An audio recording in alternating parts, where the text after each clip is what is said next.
Jay Crawford, Adam the Bull, Garrett Bush, Dustin Fox, Jason Lloyd, Tyvis Powell, plus, ba-da-da-da-da, you're loving him, Mikey McNuggets. And so many big names, it would take me hours to say all of their names. The ultimate Cleveland sports show starts now. Booyah! Hey, look at this. Look at this. Hey. The latest.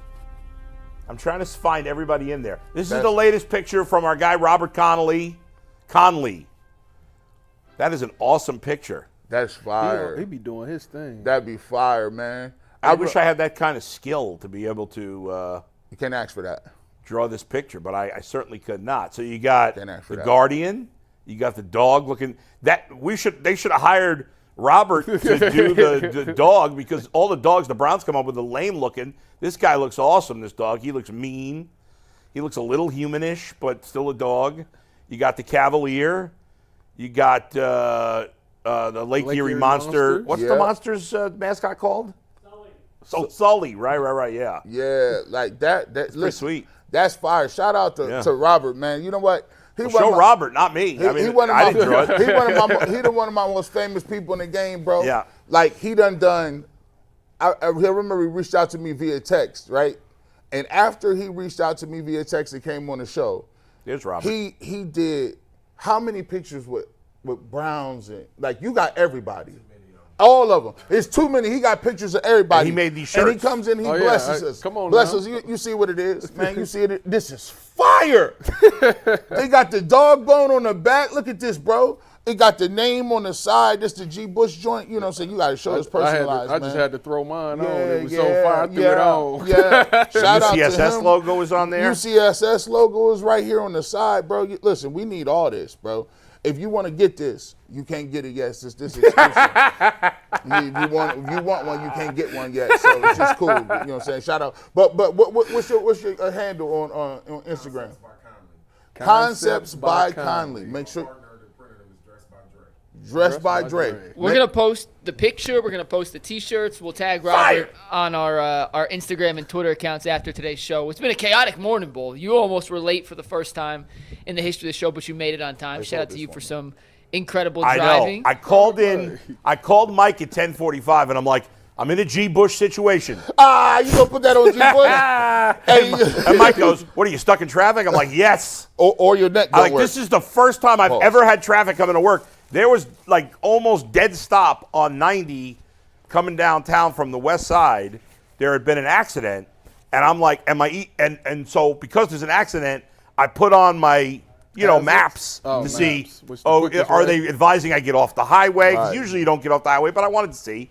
So it said to stay on the highway, and it said my ETA was 10:59. And then as Mike and I were talking, it went to 11:01. I said, I am not going to be late. I've never been late for a show. I'm not going to be late. You could have pulled a Tyvis. Came running in. Yeah, you're in a little better shape to be running in than me. I'll admit, I drove slightly on the, the shoulder.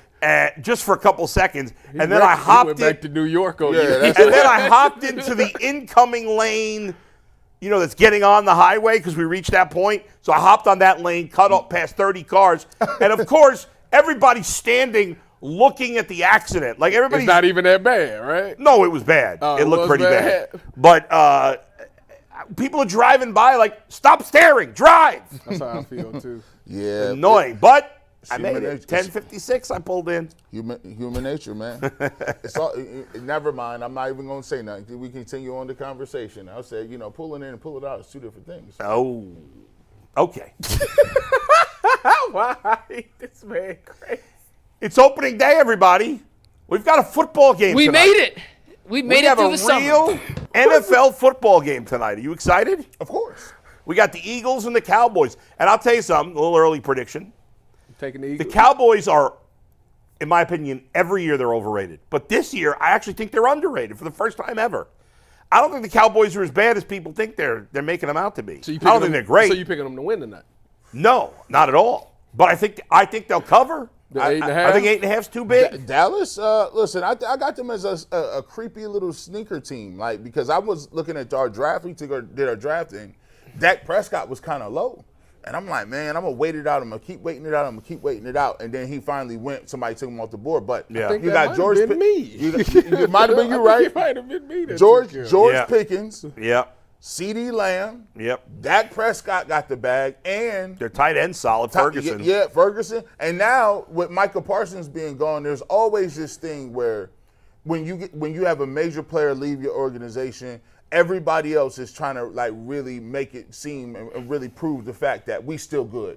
We still got what it takes to win. So I think they're going to even get a little bump with that the first couple of games. So I expect Dallas to be better than people think. Well, they're going to come out swinging because they got something to prove. I mean, Michael Parsons gone. It looks like it's ground zero, and they're about to show you like, no, we still here. We still America's team, and they're still going to come out there and fight. Plus, it's Bo Schottenheimer's first game as a head coach. So I expect him to come out fiery, and you never know. Like that Super Bowl hangover thing is something that's real. You know, some teams start off slow and pick it up as the season goes on. So that might be what the Philadelphia may be doing this week. So, by the way, remember somebody on Tuesday there was a super chat where a guy said Joe Burrow was the James Harden of the, which was obviously really stupid. Yeah. And then we said, you and I were like, well, it's really Lamar Jackson. Yeah. Is it actually Dak Prescott? yeah, that's what somebody else said. Yeah. I think Dak is a little more.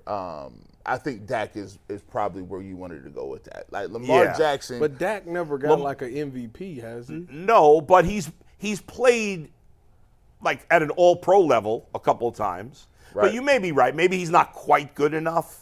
Like he's not as like good as Lamar. I think I got the only more reason I hate because like James Harden, whether you clown him or not, he's one of the best 75 players. Right, like is Dak Prescott going to the Hall of Fame? No, I but don't Lamar think so. probably will. Lamar's on track at this point. Yes. So would you say Lamar Jackson is Russell Westbrook? No, not at all. Lamar's closer to Harden. No. But I thought about it more. I don't think it's even fair to paint Lamar with the facts with that yet because he's so young. Now, if 10 years from now he still sucks in the playoffs every year, then that's fair. But and if I had to pick somebody right now, I think he's the closest thing. But I think it's too early to put that on him. I'm trying to think. Now I'm going to be freaking out the rest of the week if I can't find out a good comparison with Lamar Jackson and NBA players. Because I wanted to say Jason Tatum, but he won. Then I was going to say SGA, but he actually won too. And I don't want to say Harden or Westbrook because there's a negative connotation with that with empty stats. If you're going to put Burrow in that category, then you got to put almost everybody not named Mahomes in that category. I mean, Josh Allen. I mean, Allen's in that category. Right. Burrow. Yeah, I mean, that's not Lamar. fair. Burrow's gone to the Super Bowl. He's had more playoff success than the other ones. Yeah, so that's not fair at all. Lamar's had the least playoff success of those guys. Allen's been good in the playoffs mostly. His numbers are pretty. Luck. His numbers are pretty absurd in the playoffs. Yeah, is this safe to say this? Yeah. I can't I feel like when you look at like the 80s quarterbacks, right? Yeah. Nobody really knocks Dan Marino for never winning the Super Bowl. Nobody really just mentions that. They just say Dan Marino. They say Joe Burrow probably like him. Not in that way. There was a level of respect put on it. Like yes. But now there's so many good quarterbacks in one division. Can you really, really be mad? It's hard, especially when Burrow, Allen, and Lamar are all young. And they're all in the same division. If they never win, I think it's fair in the end on some level to be critical. But they still all have plenty of time to win. They're all on good to very good teams. Yeah. And to write them off that way, I think is unfair. We'll see. I personally think the Chiefs are going to take a little step back this year. But, betting against the Chiefs is not a good way to. The referees won't allow that. Oh, I don't believe You know what the script says. You didn't get the script? No. I don't believe in any of that nonsense.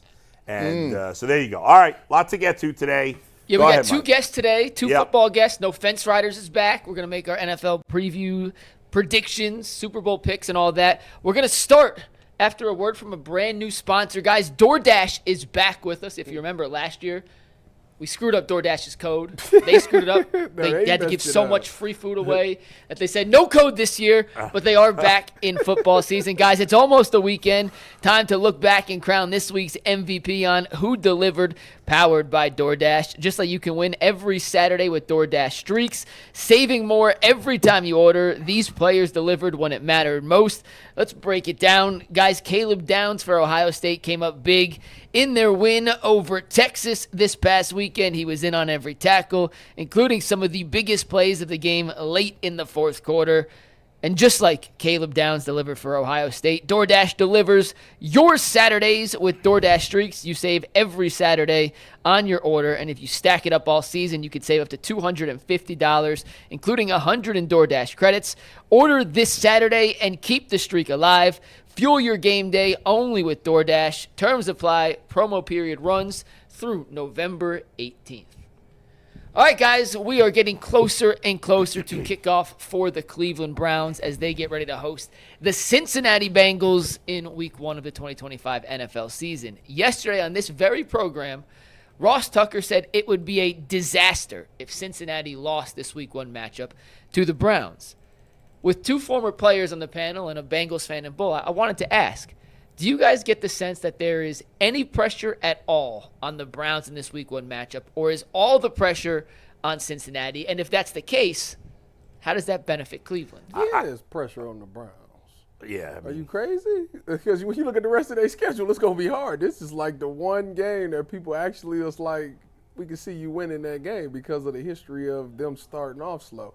When you get past this game, your schedule is significantly tougher. So this thing could get late early if you drop this game. So I think this is a very important game for the Cleveland Browns. I just think the idea that, like, great players are going to be affected by pressure, I just don't buy that for the most part. Well, if you're not a great player, if you're affected by pressure. If you're what? If you're affected by pressure, you're not a great player. That's what I'm saying. Yeah.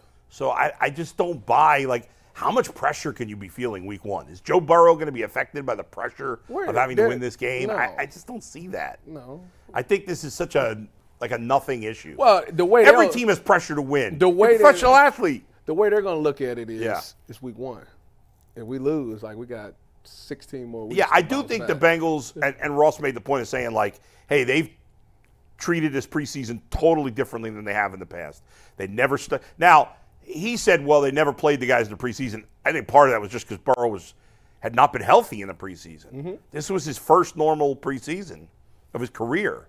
So maybe they would have played him in the preseason in previous years had he been healthy, but he wasn't able to play. The funny part would be if the Browns went out there and smacked them. It'd be actually, like, funny to me because it'd be like, y'all put in all this effort. Yeah, right, yeah. Y'all needed to play in the preseason, and you still dropped the first game. We be forgetting, man. Well, again, I'm. You know what, G. Bush? I'm glad you stay consistent in your heart of hearts, right? Yeah. Because you know what I said last year. We put way too much stock in the overall arching themes when you come out. When you played in football, we played football, Tyvis. You know how it is. It's Week 1. Anybody can get smoked week 1 in college football. Anybody. You come out, you don't play your best, you ain't got no scrimmage games. In the first game, you just trying to make it through. You just trying to make it through, do what you need to do. You don't want to put the ball in harm's way. You want to just get through the game. These games are the NFL. Somebody's going to lose their house tomorrow because they're going to bet on something and it's not going to come true, right? These games are separated by 2 to 3 plays over a span of 4 quarters. So my thought is I'm looking at this game, no, it wouldn't be no devastating travesty if the Cleveland Browns beat the Bengals. Bro, like the Browns, like any other team, have professionals. They playing at home.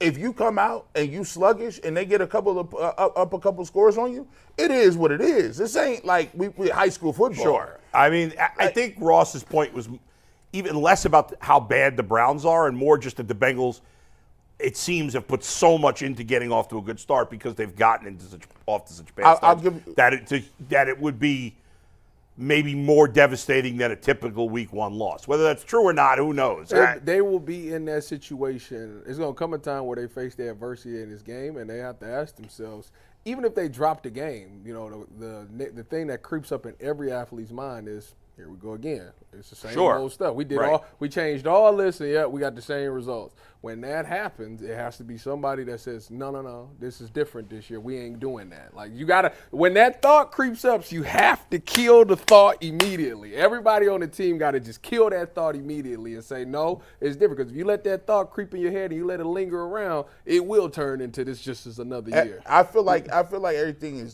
things is year to year. Like if I asked you about baseball and you said, hey man, the Guardians had a great bullpen, right? Cade Smith is balling. You said that last year. What would you say this year? I would say he's not balling, and they don't have a great bullpen. There it is. Like, it's year Yeah. to year. You can't Yes. predict that. Or you say, hey, this team was great getting turnovers last year. Well, hold on. Turnovers is a week to week. Yeah. Year to That's year. a year to Yeah, year sure. thing. You can't just Sure. you can't just say that. So this year is a different year. Like, are the Browns on paper not as good as the Bengals? Sure. But the thing about playing is you got to actually go play. And you got an opportunity to kind of build some things. And my question is this. We clamored for Joe Flacco a couple years ago, right? When Deshaun Watson was playing terrible. You said, why don't we just bring Flacco back? They didn't bring him back. Everybody clamored for him, right? Why all of a sudden shouldn't we see any market just improvement in the things that we want to do? Why is it a natural progression that we think that they're just going to be trash? Like, I get that they're not as good. Who said they're gonna be trash?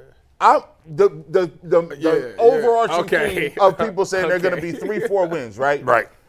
You part of them. But here's what I'm saying. I'm coming into it looking at it like this. Yes, if you told me with a gun to my head how many wins they're going to get, 8.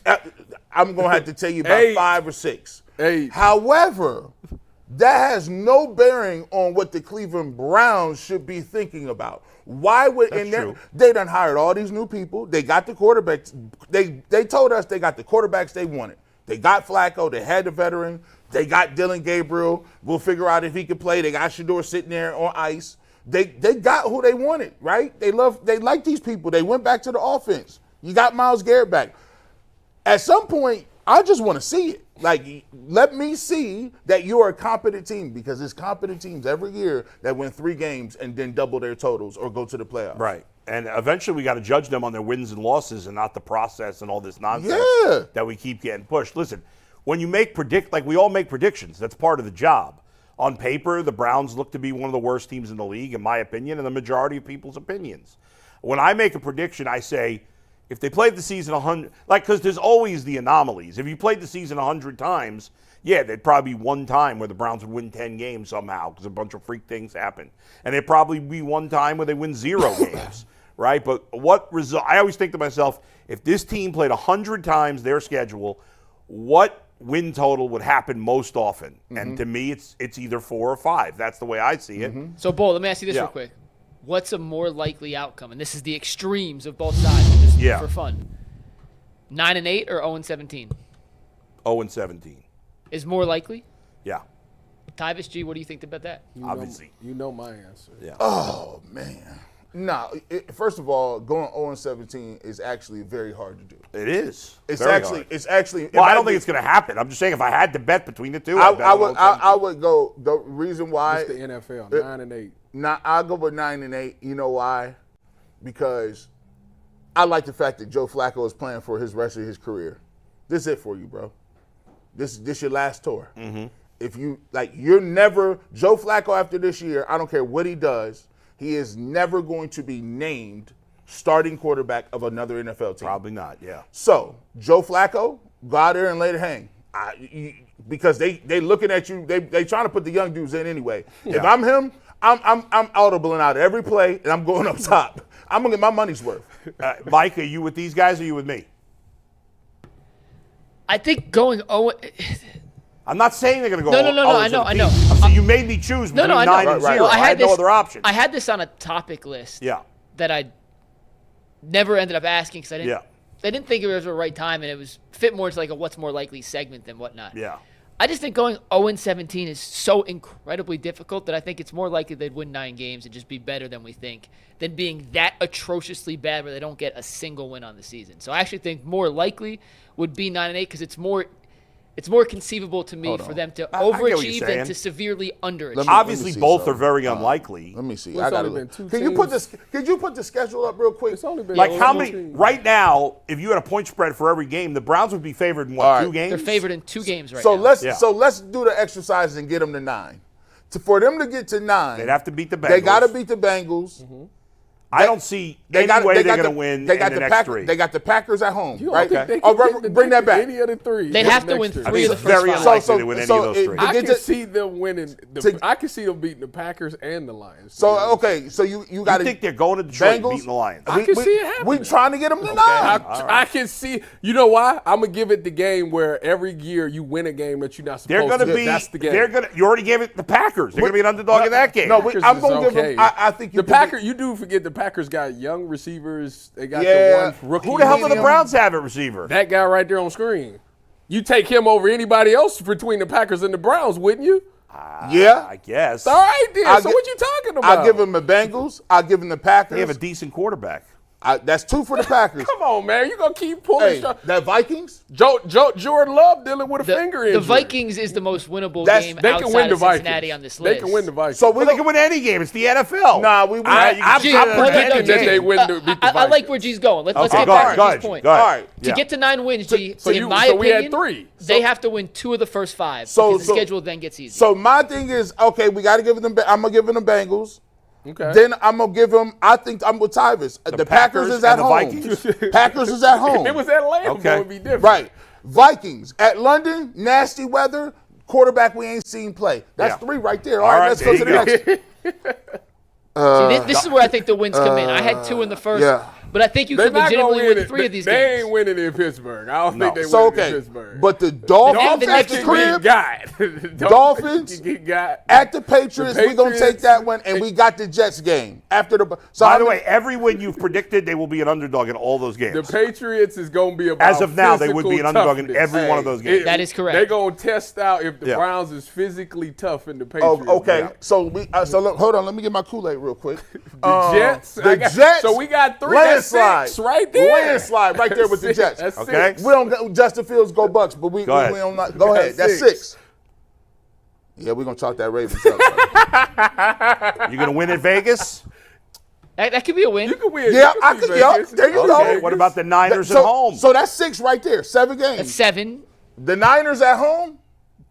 They did No, it. They did it before. They did it before, but not so fast. Well, it depends. Is CMC healthy? Is Brandon Ayuk healthy? Right. No, how the hell would I know? I mean, No, Chances are they probably aren't. You know what? Screw that. We got the 49ers all too. right, so that's 8. I That's take 8. Yeah, give me the Niners. Give You us gonna over beat the nine. Titans? They That's beat 9. the The Titans. Titans. That's That's a rookie QB. That's That's 9. 9. Hold on, And the Tyvis. Browns, that's the first game the Browns might be favored in. That is game. no, that is the we first get game. to they're- Taylor that. Williams. Listen now, Taylor Williams right there. You gotta beat the Bears. We pulled 9 wins week 14. You know that little graphic they show In the hunt. We in the hunt. No, Browns. Tyvis, not true. Tyvis, not true. If they have 9 wins at week 14, they will not be in the hunt. They will be in the playoffs. Yeah, The right. They'll be in the playoffs. Hey now. Now let's get it together. Travel. We'll be doing this. It's gonna be cold in Chicago. It's gonna be one of them It's gonna be ones cold in That's Chicago. on the road. And we pull it out. That's 10 right there. All right, let's keep That's going. crazy. That's crazy. That's 10. Now these ones- These ones. That's all else to me. No, they might. Beat No. They might beat the Steelers at home. Well, you got 10 They might anyway. beat the You don't, Steelers you, at now you home. got 11? I give us the Steelers at home. I give us 11. Bang! Look at that. The Steelers. And need- there I was saying 8-9. all them teams is gonna need. I was being humble all this time. To make the playoffs. All 3 of them teams at the end Yeah. need the jockey for position, Yeah. and they're not gonna play with us. But even with that, 10 wins. Mike, let me ask you a question. You said the That's Browns not wild. are favored right now in 2 games. What's the other game they're favored besides the Titans? So I asked Jets. Cleve TA this. You what? Our guy Cleve TA. Yeah. We had talked about this on the show. Yeah. And we had guessed they might be favored in 4 games. And Cleve TA, who if you don't follow Cleve TA, go follow Cleve TA, Yeah. responded. And this was, 2 months? This is right after the schedule came out. Yeah. The Titans, they were favored in. And then in one of the home games against and go to the second slate of games. I think it was the Dolphins. The home against the Dolphins, they were a slight favorite. Now, obviously, it depends how the teams are playing Yeah. at that time and injuries and stuff like that. I believe the Titans for sure. I believe. But he or thinks go at to the next beginning one. of the year the Browns would be favored over the Dolphins at home. All right. It's maybe. Yeah, he said it was like a 1.5 point line, like Okay. basically a pick 'em. So let me give you this. So the Browns, you guys are predicting that the Browns will win 8 games that they're an underdog in. So I don't know if that. By that point, I guess they wouldn't be an underdog in all those games if they won as many early as you thought. What I'm doing is I'm trying to show you the pathway to it. It might not happen, Yeah. but these Yeah. are the set of circumstances that would need to get you there. Now watch Yeah. this. Now, obviously, the defense has to play very well. Sure. This says, okay, Carson Schlesinger, I'm telling you It's right like now. J.O.K. Carson Schlesinger. He's got to be great. They're gonna have this guy 100-some tackles. They're gonna have tackle leaders that you didn't even know Yeah, about. it can't even be just tackles. He's got to be Impact. like JOK was such an Picks, impact player. Tackles, Yeah. fumble recovery, all that good stuff. And Mason Graham's got to And be great. Mason Graham has to be. That dude. He has to be the dude that says, "Hey, remember G. Bush? You told me you was gonna quit. Yeah, you owe me an apology." When Those they two drafted guys me. got to be great. Delpit's got to get back on track. Newsom's got to be really good.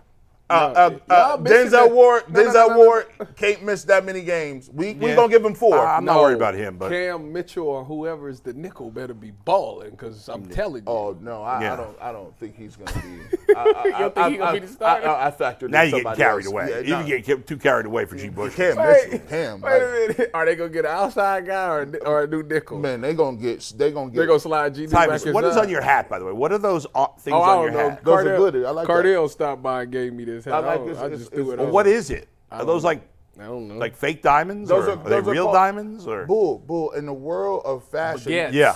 in the world of fashion, that is called embellishments. Yeah? Those are I'm just accent. It's a bedazzled hat. It's an accent pieces that make your hat pop. You just been Okay. staring at it, huh? Yeah, that's why. That's what it why. was, yeah. He was like, "Dang, what is that?" it didn't make it pop. I was. Yeah, It yeah, got my what the heck is curiosity. this? Go ahead, Mike. All right, guys, it is time for No Fence Riders, the first time No Fence Riders I this love season. No Let's Fence get Riders. into it. Been a We'll long start time. our No Fence Riders 2025 edition. Yeah. It is brought to us by Mazda, moving the game forward. Brought to you by those who believe it's not just about playing the game, it's about redefining it. Because these moments do more than win. They push what's possible. They remind us to go that extra yard, shift into that extra gear, and keep moving the game forward. When you follow what moves you, the unexpected is only the beginning. And just like there's more to every highlight, there's more to every Mazda vehicle. Mazda, move and be moved. Shout out to Anthony for tweaking the No Fence Rider design. Looks a little different this year. Almost all of our weekly game segment graphics are going to have a new little feel to it as we try to continue evolutionizing the UCSS world. So let's start, guys. We got 6 of them. We got Ben Baby coming up in 18 minutes, so we're going to get through these relatively quickly.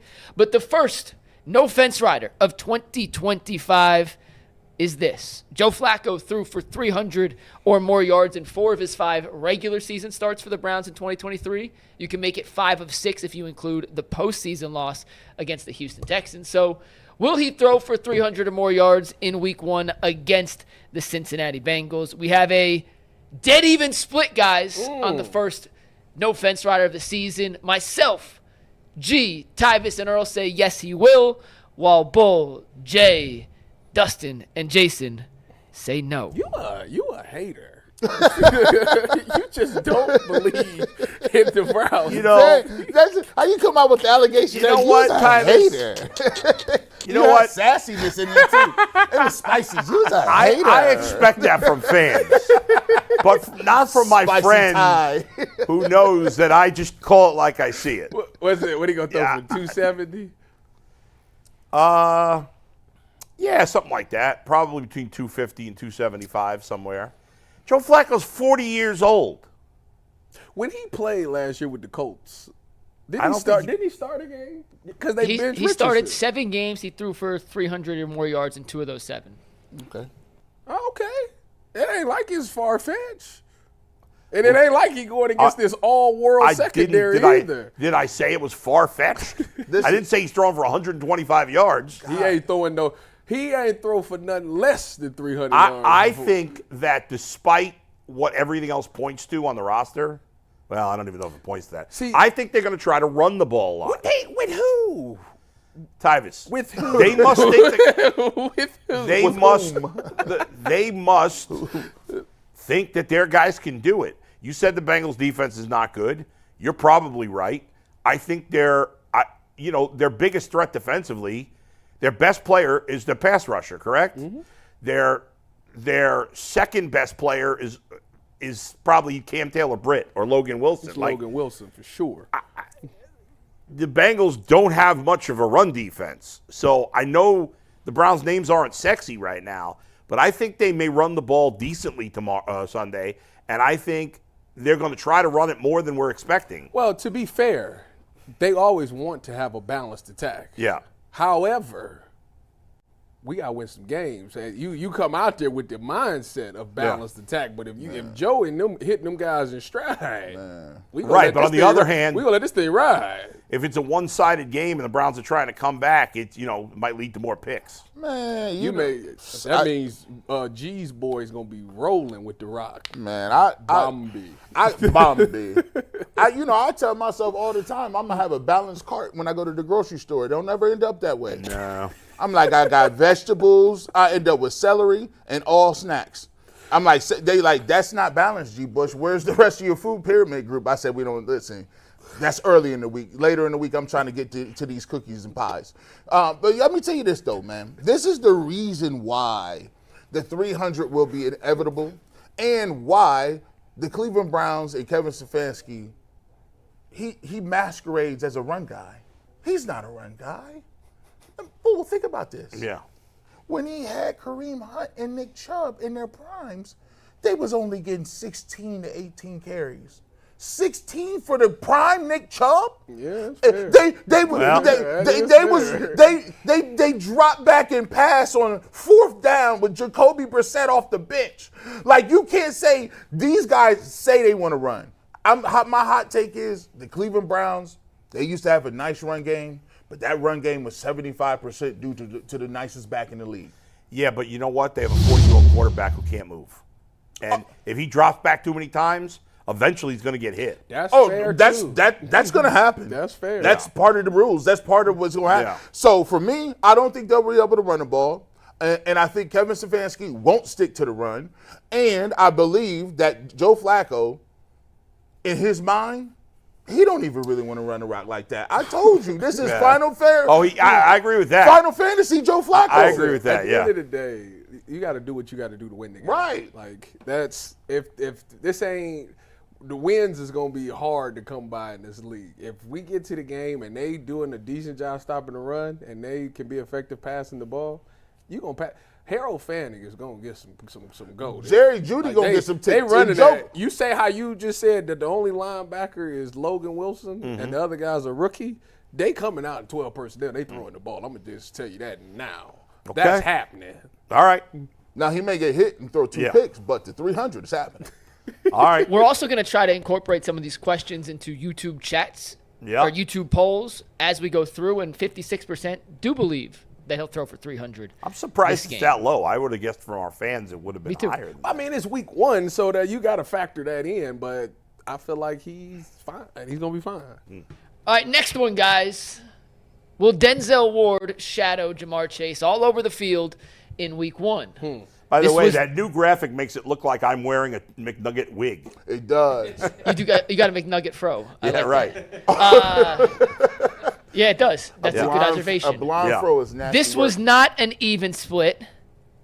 This was a 2-6 split. And I'm not even confident in my own answer. Dustin and I said yes. The rest of you guys said no. I'll give you the reason I said yes real quick. Then you can tell me why you think I'm wrong. Denzel was asked about it yesterday. He said, I'm willing to do whatever it takes.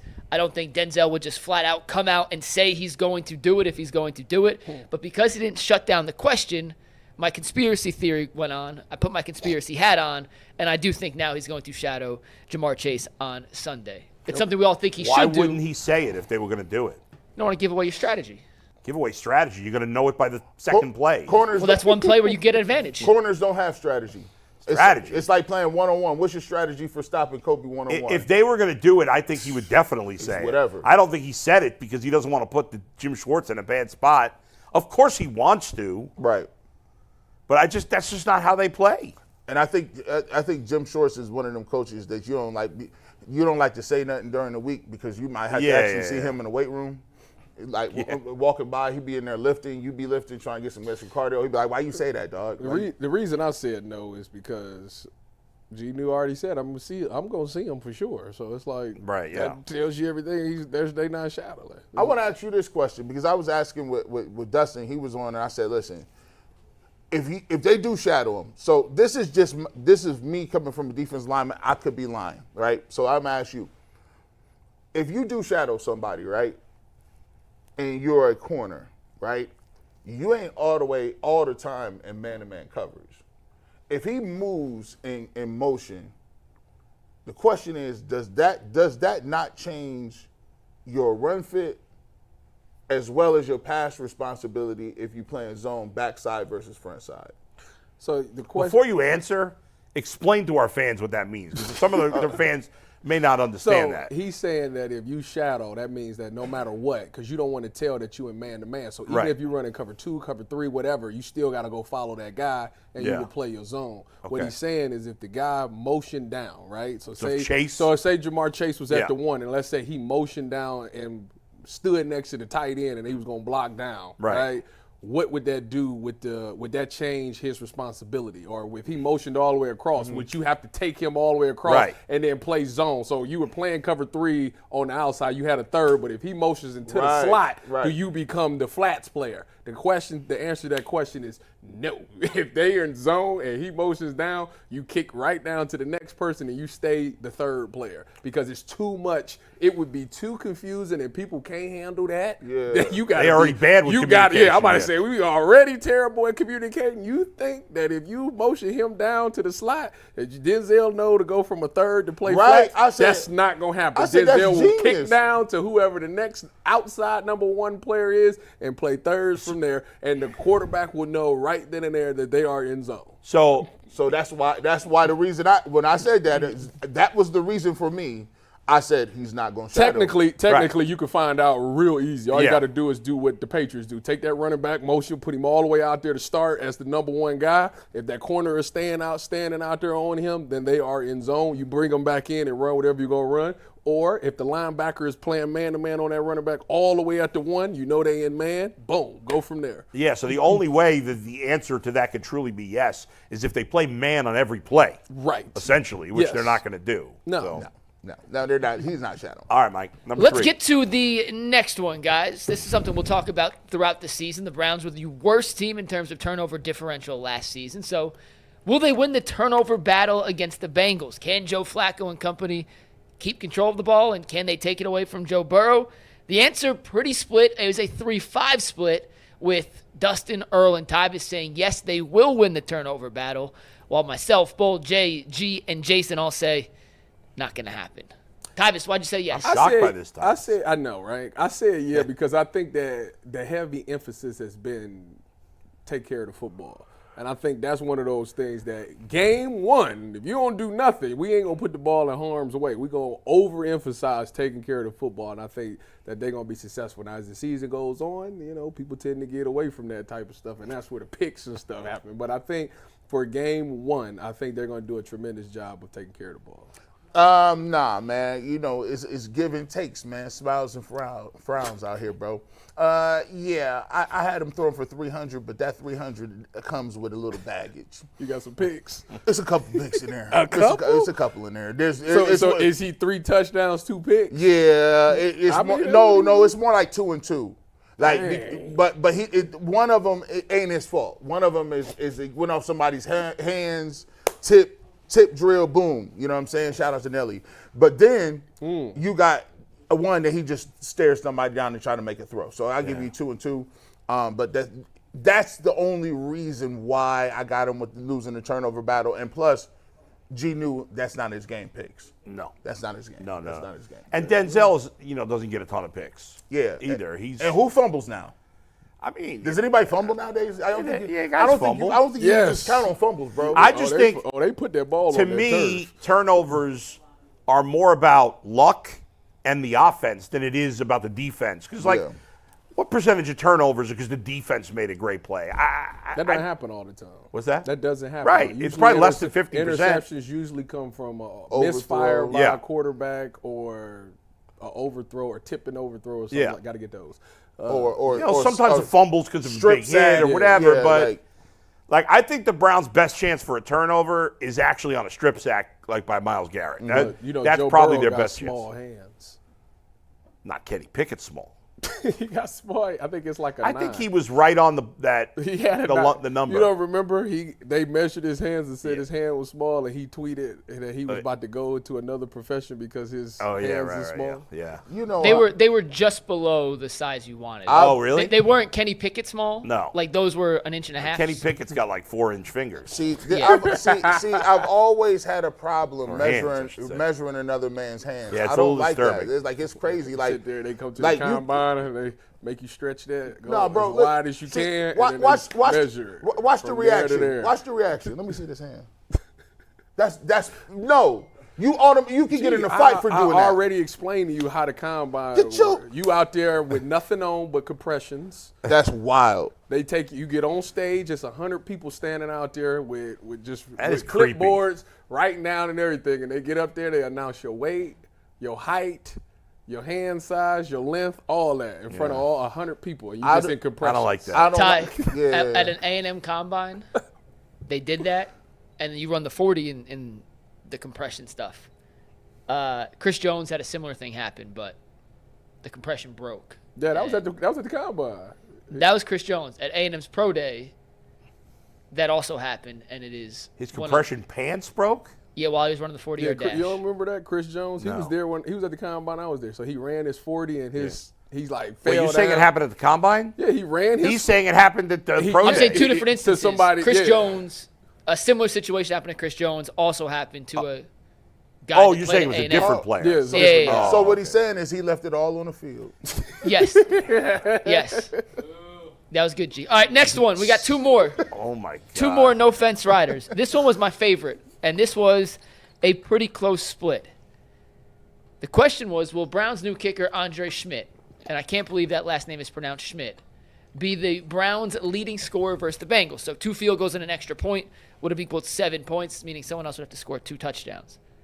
3 people said yes, 5 people said no. Bull, me, and Dustin said yes as the right side of history. Jason, G, Ty, Earl, and Jay all said no. Bull, tell them why they're wrong. Well, I only got the Browns scoring 1 touchdown in this game, and I got them scoring 3 field goals. So that means Schmidt's going to get 10 points. Whoever gets the touchdown will get 6. That's how I see it. So that's why I went with Schmidt. Man, You got the Browns getting 10 points. 16. 16. Yeah. 9. Shit. I just had 2 touch. I had this game being like 21-24 Browns. So he only was gonna get. You got he somebody only gonna get what? 3 points or 6 points? 6 depending on points. which- Yeah, 6 points. I'm running that middle school JV playbook. That means we don't got no kickers. We going for 2 every play. That's messed up. That's why I would love to coach that way, man. We full That would house be- backfield. Nah, we ain't kicking. Matter of fact, we might go for 2 from the 31. Like we're not kicking. We don't. But by the way, history is on our side though. History says the first game of the season, our kickers are beasts when they're new. Remember Dustin Hopkins. that's fair. Remember Cade York. The first game that Cade, thought we had something, We Cade. thought we had something. He beat again. Baker. Man, yeah, that was crazy. What a crazy week that was. Yep. But yeah, we always figure we got something, man. We be getting catfish, but no kickers today. We handing the rock off. All right, Mike. All right, last one. Before we get to our last no offense, I just want to let the people know that something special is happening behind the scenes at UCSS right now. In the queue, we have former Golden Gloves boxer Ben Baby ready to hop on. And to my right, we have Zac Jackson, who throws more haymakers about the Browns than any beat reporter. So we got a heavyweight battle about to come on in the next 20 minutes between Ben and then Zac back-to-back. But we got one last fence rider to do first, guys. This one, once again, a 3-5 split. Will the Browns defense record more sacks than touchdowns allowed versus Cincinnati? This was a tough one, I thought. This was tough. I agree. And, Bo, once again, you and I agreed. Me, you, and Jason all said no. Jay, Dustin, Ty, Earl, and G said yes. So I'll let the yeses Go first. G and Tyvis, more sacks than touchdowns allowed. Make your case. I mean, Myles Garrett is going to go crazy. How many sacks are the Browns going to have in this game, you think? I 5. think 4 or 5, yeah. I was going to say 4. He got 5. But, 5, I think I the said reason. 21 to 24, so. We talked about it a little bit. Like, as a D lineman, I know this is sacrilegious, but I don't put too much stock in sacks like that. I'm moving to a new advanced analytical system that devolves sacks, because I believe sacks don't really tell the entire story. You know who say that? Who? People that don't get sacks. Yeah, you're right. You crazy. You're right. Like That's true. The people that don't get paid say that. I was in my gap though, but my pressure game is crazy though. I had my hands up. Nah, because look, So if that's the case, then Shamar Stewart was a great pick. Oh no, he's the greatest of all time. He stays with his hands up. But no, I think they get about 4 or 5 sacks. But it's Joe Burrow. If you sack Joe Burrow, he's not gonna go to the sideline and melt. They're gonna be like, yeah, you sacked me that time. Good luck next 3rd and 7. We're throwing the rock, and he's gonna get his. With people like this, they gonna make their plays. There ain't no such thing as like, no, he's gonna get his money off. You just gotta make it difficult for him. 70% completion. Is that right? Yeah, led the league. This dude was ungodly last year. I know, man. He was the best player in the league last year. He didn't win MVP because the Bengals didn't make the playoffs. That's 7 out of 10 footballs don't even touch That the shouldn't have been ground. right. He should have won it. I'm not gonna lie to you. Bull, make your case real quick before we bring Ben. I mean, Baby it on. could go either way. I could see a scenario where the Browns could have 6 sacks and the Bengals could still score 4 or 5 touchdowns. I mean, that could happen. I had the Bengals with 4 touchdowns and the Browns with 3 sacks, but I could certainly be wrong on that one. I wasn't as convicted on this one as I was with the others, because I really think it could go either way. But in the end, I had 4 touchdowns for the Bengals, 3 sacks for the Browns, all by Myles Garrett, and there you go. Awesome. Good addition. Well, welcome back, No Fence Riders. We missed you. With that, let's bring in our first guest of the season. Ben Baby's brought to us by FanDuel. The NFL season is almost here, guys. FanDuel is making sure you're ready for kickoff with a can't-miss offer right now. New customers can bet just $5, and if that first $5 bet wins, you get $300 in bonus bets to use on anything you want on the FanDuel app. So if you're ready to play, download the FanDuel app now by visiting FanDuel.com/UCSS to get started. That is FanDuel.com/UCSS to place your first $5 bet. FanDuel, the official sportsbook of the Ultimate Cleveland Sports Show.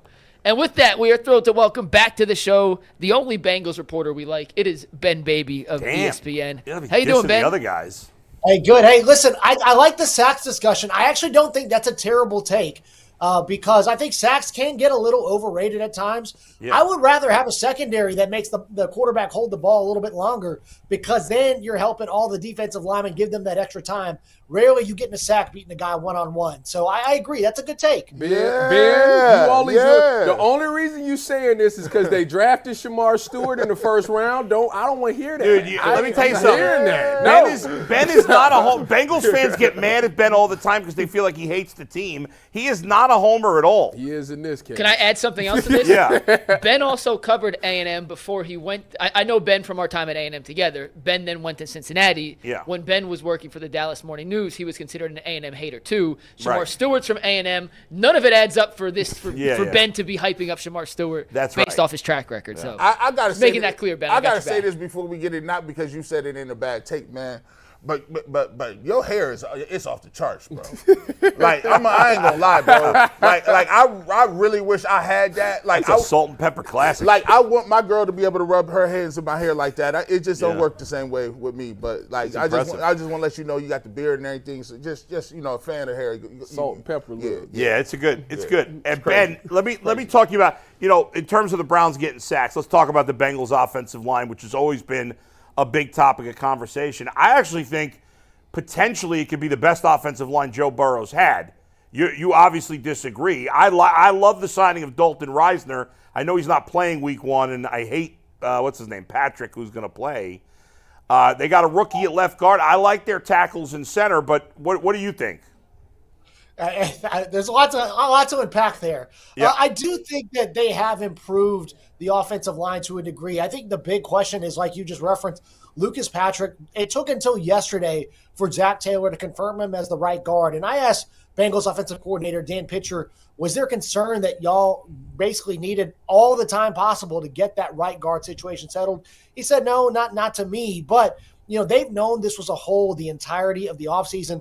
They brought in 2 veterans to compete for that spot, and it took until just a day ago for that to be confirmed. And now Zach did say, it's not a surprise to Lucas, but I think getting Dalton Risner in there, he hasn't been excluded from that conversation. I think that's what gives me pause about that offensive line is that you have to have that unit working together for a long time. That's very much a group project in the NFL, and those 5 got to be working in unison and not having that solidarity over the course of training camp, still wondering what that's going to look like as the season gets rolling. I think for me, that's a major concern. If that position was settled, I think you could say this is the best line that Burrow has had so far because they did upgrade at left guard with Dylan Fairchild, and that should be an upgrade at right guard, but we'll see on Sunday. Ben, when we talk about, everybody talks about Cincinnati's defense, and obviously, they got rid of Lou and brought in Al. What's the changes have you seen that makes you confident that maybe things will change? It's a really good question. I don't know if there's a ton of massive changes. I think the biggest thing, and Lou was doing this right towards the end, I think eventually at the end of last season, he realized I've got to take a little bit, there's a little too much on the defensive backs plate. I got to take some off of it. And he simplified things, played a lot more man, and the Bengals went out and won 5 straight games. I think Al, I expect him to come in, and you're going to see a lot of run blitzes. I think you're going to see him try to make things, look exotic, but you want to try to keep it simple for the guys on the back end. Try not to make, Cam Taylor-Britt, Geno Stone, Jordan Battle, DJ Turner have to think all that much. Just go out there and play fast. You talk to those guys in the secondary. That's what they've been stressing a ton. So I think that's the biggest impact that you've had so far is Al coming in and being able to teach the concepts in a way that the young guys can understand it and then go out there and not have to think and just react when they're on the field. Ben, we talked about Joe Flacco and whether he throw for 300 or not. If you're the Bengals, what do you want Joe to do? Do you want the Browns to run the football? What's the best game plan to kind of figuring out what they're going to do with Joe Flacco? Obviously, he has still got a little bit left in the tank as far as his arm strength is concerned. But I mean, I wouldn't want Joe Flacco just lining up throwing the rock all over. I want the Browns to run the ball. What do you think the Bengals will do? No, if I'm the Bengals, I want Joe Flacco slinging it because I can guarantee you, go watch the tape, Flacco's going to throw a ball he absolutely should not. And he's going to end up, I think that's kind of the biggest thing is that he's got the arm strength. But sometimes when you go back, I think it was maybe last year, maybe the year before, I think it was his last year with the Browns, I went back and looked at some of the balls he threw. He was pushing windows he absolutely should not have been pushing. And I think if you're the Bengals, you want, Joe Flacco trying to go and test these corners. I think that's a better option than maybe testing that front 7 for the Bengals because the Browns and Kevin Stefanski, they've always done a really good job of scheming up and game planning for Cincinnati. I expect Stefanski to go out, run a bunch of nakeds, run some boots, and really try to get them with misdirection and give Joe Flacco an easy one-on-one to throw to just empty out a half side of the field, which is what Kevin's done basically every time he's played the Bengals. And for whatever reason, it's always worked. I feel like I've seen the same game a million times. And if you're Cleveland, I think the really spot you want to hit and really stress that defense is up the middle. Bengals, they're bringing in rookie linebacker Demetrius Knight. And, him and Logan Wilson, they're playing together for the first time. First time that Logan hasn't had Jermaine Pratt next to him since he's been in the league. And if you can maybe get those backers to overrun some gap fits, you might be able to get those big plays on the ground like we saw in the preseason game. So I think if you're Cleveland, you want to try to run the ball a ton. And if you're the Bengals, I don't mind Joe Flacco taking a shot or two. I trust my DBs to go out and make plays. And, I think that's Flacco's big asset is he can strong arm the ball down the field, but that may lead him into making some bad decisions.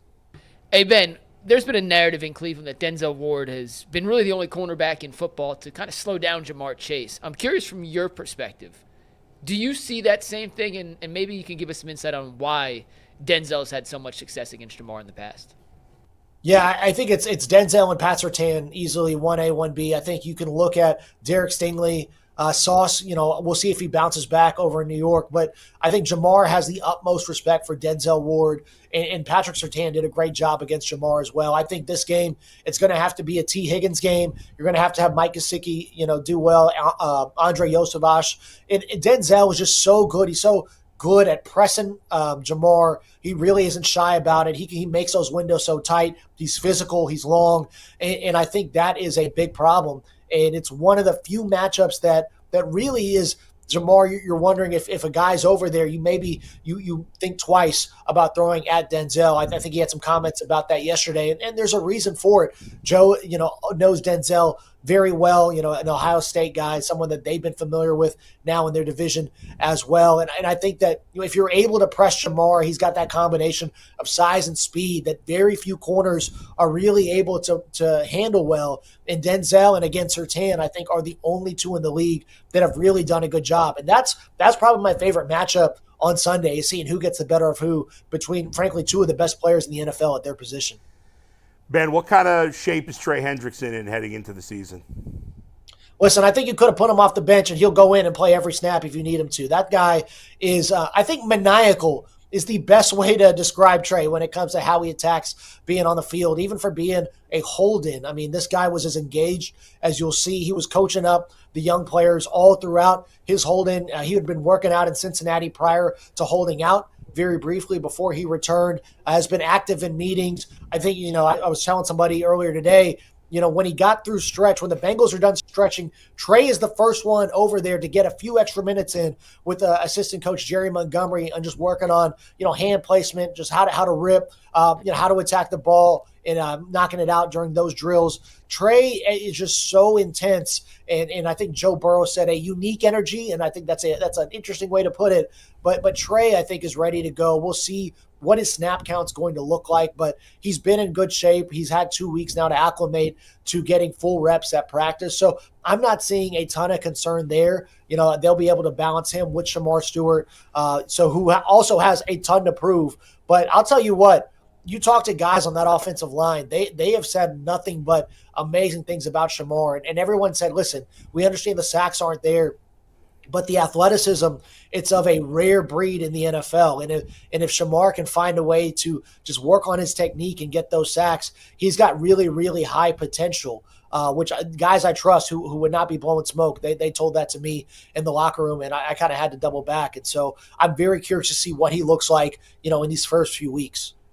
Ben, I'll go back to this thing where a couple years ago, obviously the Bengals were, a play away from running the Super Bowl. You battle back. Second. Yeah, a second. Maybe a second. It's wild. And then you go back and forth battling with the Chiefs. When you're at that pinnacle, right, where you are right there, and then you kind of, take a step back and take a step back, even though you still got what it takes to win a championship with Joe Burrow and especially the offense. What is the mood around the city or the mood around the team when you got a championship type caliber, roster and locker room, but you're still trying to get back to that point where it's just like a hard mountain to climb?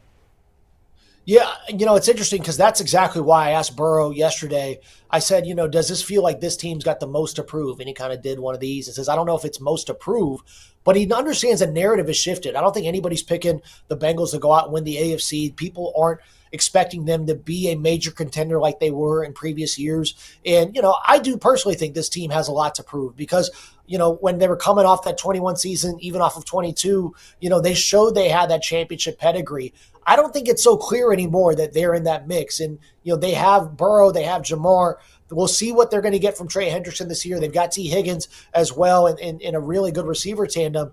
But when you look at how deep the AFC is, and the Bengals just haven't been in the playoffs the last 2 years to show what they can do. And, last year it wasn't just the defense. They were in good positions against Baltimore last year, couldn't close out those games. They were hanging tough with Philly, found a way to really play themselves out of those games. So it wasn't just that the defense wasn't good. They were not good, all around in key situations. So I think there are certain aspects of a championship team they did not show last year. They have to go out and prove that as the NFL gets deeper, as this AFC continues to be an absolute gauntlet, this is still one of the teams. And I think one of the guys in the locker room was talking to Tyson Anderson yesterday, their veteran safety. He understands that people, feel that way about the Bengals, and they know they've got to out and prove that they're still a team that's a force to be reckoned with.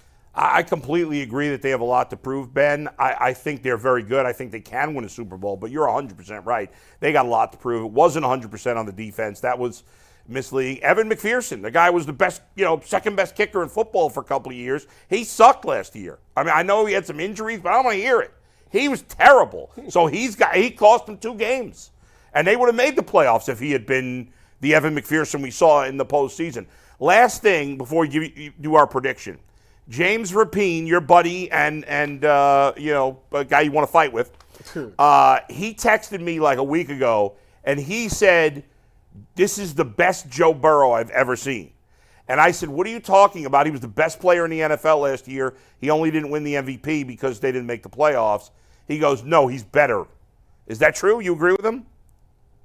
Yeah, I think so. And I actually tried to tell Joe this in OTAs, and he wanted none of it. Yeah. And then at training camp, he's like, well, I feel great. And I go, why do you say that? He goes, you're out there every day. So, now once he got to training camp, he felt good. But no, I don't think I've ever seen an offseason as good from Joe. The way he's throwing it, I mean, he's been healthy. Another year off the wrist injury, which was a very significant thing that people still do not talk about enough. Joe had to relearn so many different things. I don't know if he'll ever be 100% again, but you've definitely seen him try to relearn and kind of rework the way he throws the ball. And he has dropped dimes all throughout training camp, all throughout offseason. And I think the thing that's most noticeable is that going even back to OTAs, Joe is now testing how tight are these windows? How much can I push the ball downfield? What can I get away with? And I think you're going to see him continue to be really aggressive. And I would not be shocked at all, as good a year as he had last year, if they're not even better this year offensively. I think he was really impressive last year. Last year, quite frankly, I thought he lived up to the hype that he had at the beginning of his career. And I think, it wouldn't shock me at all if he has another MVP season, because James is right. Unfortunately, as much as I hate to give James Rapine credit, James is not wrong. Joe has looked really good.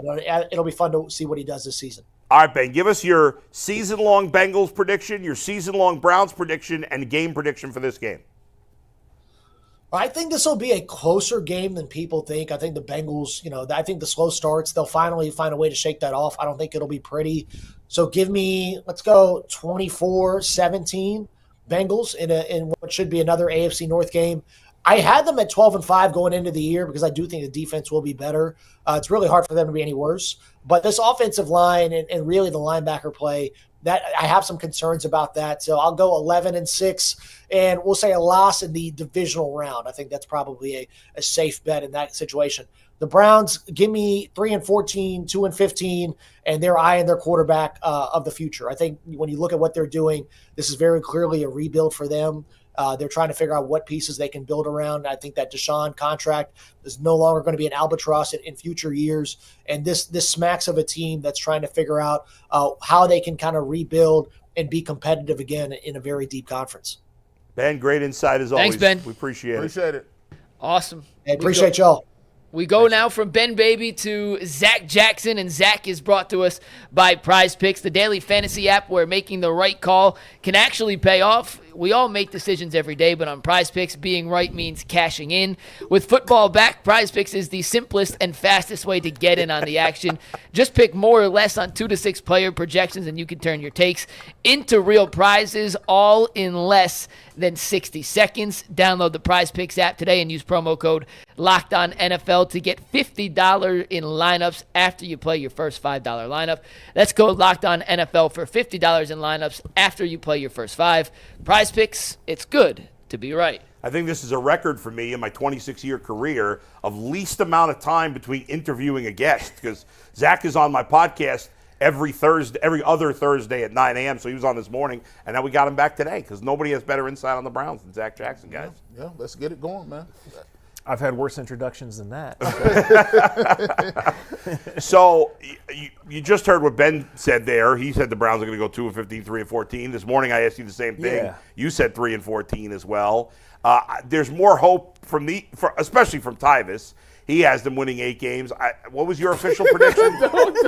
G, your official prediction? I don't know. I think I'm somewhere 5 or 6. Yeah, I'm going 4-13. So what would you say to someone like Tyvis, who obviously knows football? Yeah. And anything's possible, certainly. Yeah, but I don't think they have to be one of the worst teams in the league. Yeah. But I think they're thin. I think they're really bad at the offensive skill positions with the potential to get worse. Yeah. And, you know, the defense is good, and so much went wrong last year that they have a chance to win. But if they don't win Sunday, when are they winning a game before we change the clocks?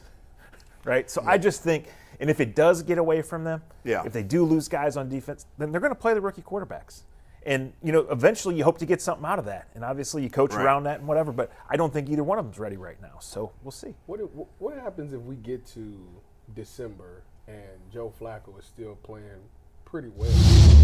That means the Browns are doing well. Right. Yeah, because as soon as they fall out of contention, they're going to Correct. change. So, like, how do you feel like maybe not even getting a chance to see the younger guys? Or do you think that no matter what happens, at some point, they still have to? Well, I think that's kind of a win-win, Tyvis. Obviously, that would mean you're in playoff contention, right? Yeah. That would mean that what you're doing works. And I do think they can make it work to an extent. And I think against this Bengals defense, if they score 28 or 30, I'm not going to be stunned on Sunday.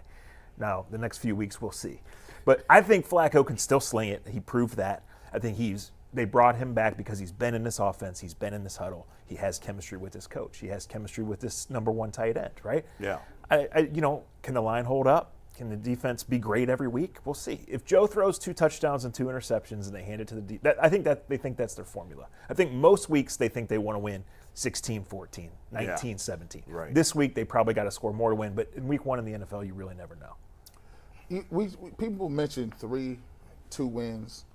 How do they survive with 3 and 2 wins? I don't think they do, Garrett. I think the number one question I get asked is, like, are they on the hot seat? And I think anytime you go from 11 wins to 3, you are, right? And we have the owner on record saying we don't want to make a change, and I totally believe that that's true.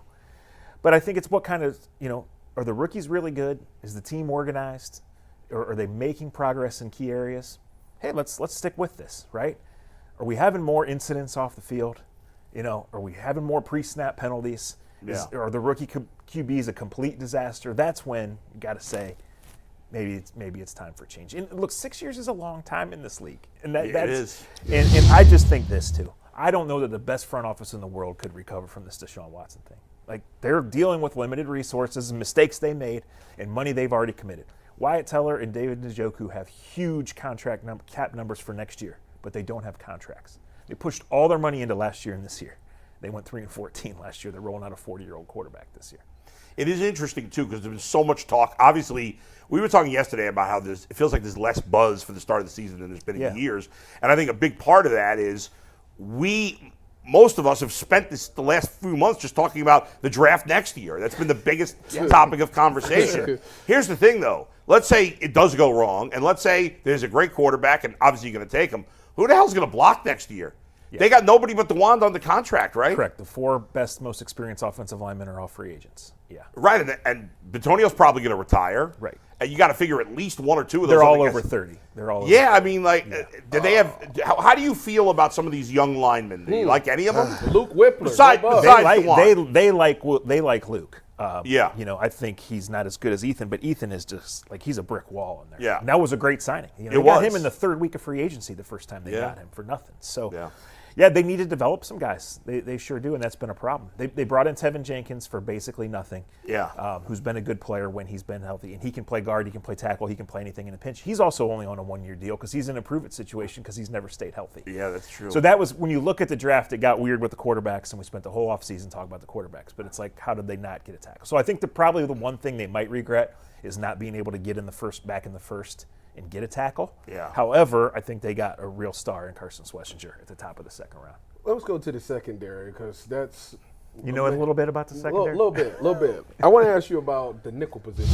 He seems to be sliding back out to play the outside corner, which is good for him because it's a contract year. He can get more money that way. Cam Mitchell, or who do you think is best to be in that slot? Who do you trust for this first? Well, every indication it's going to be Cam Mitchell. And I think as a rookie, Cam Mitchell was pretty good. As this summer, I don't think Cam Mitchell was very good. So that, to me, is like jumping off the page as an alarm here. Because the guy behind him is Miles Harden, 7th-round pick, small guy. Like, you want to develop him, but you don't have much trust in him, right? Ronnie Hickman's taken a big step up to full-time player at safety. They brought in Jenkins, who's going to play. But at corner, man, you can get thin real quick. So Denzel's been great. And Greg Newsome, when he was healthy in camp, was good. And I don't think he was ever totally banged up. I think after they lost Emerson and Newsome got bumped for 2 days, they were like, you are not going back out there until September 7th because we can. I think that's really what it was.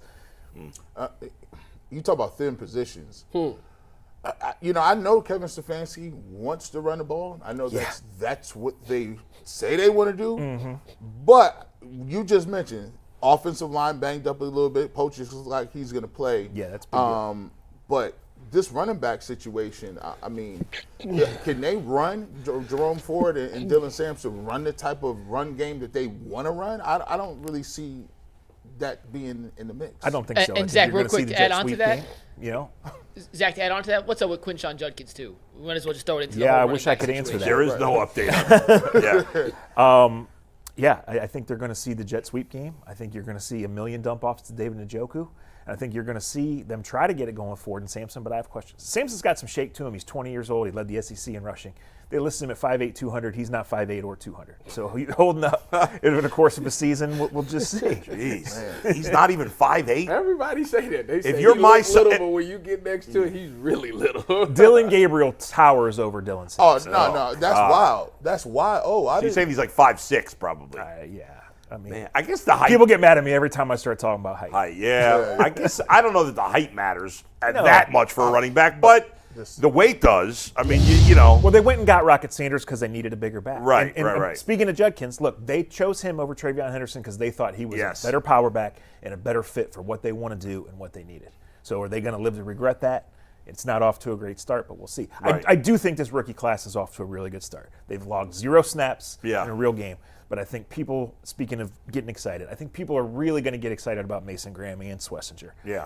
They don't score points, so it's We'll keep it on the young guys. Obviously, Shador has taken the city by storm. At what point of the season do you think he gets in, or do you think he gets developed enough to be trusted to go in? Yeah, I mean, I think he's clearly third in line, and I think Bailey Zappi's back because if something would happen in September, they don't trust Shador. That's just how I read it, and I feel pretty firm about that. And I would just say that he was so impressive in practice when he came back from the injury, and then he was so bad in the game that I just wonder what's going on behind the scenes. Yeah. Because is he not catching on to things or not doing things that he's asked? Because when it's just a practice environment, you're like, oh my God, like they found this quarterback. Then he gets out there in the game and he's not doing what's working. So Gabriel's going to be second. I don't know how that's going to go. I don't know how much of an offense they'll have to change, right? But they're both going to play.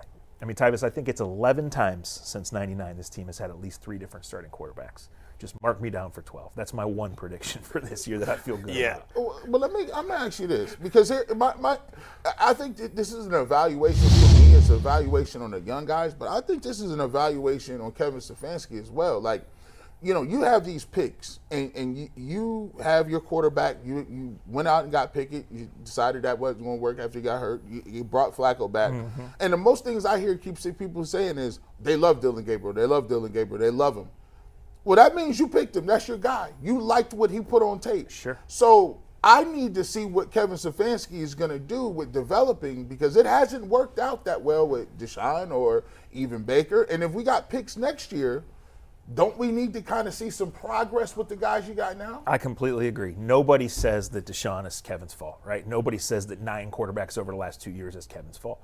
But Kevin's the head coach, the play caller, and has input in all these things. Yeah. He was fine with pushing Baker out the door. Like at some point, the guy they're developing has to take a big leap, right? You could talk about that for hours, Garrett, but you're exactly right. Like that's going to be a big part of the evaluation. Obviously, every area of quarterback, but to me, the head coach being the right guy for this team is going to be tied to what are those quarterbacks doing? How do they look when they get in?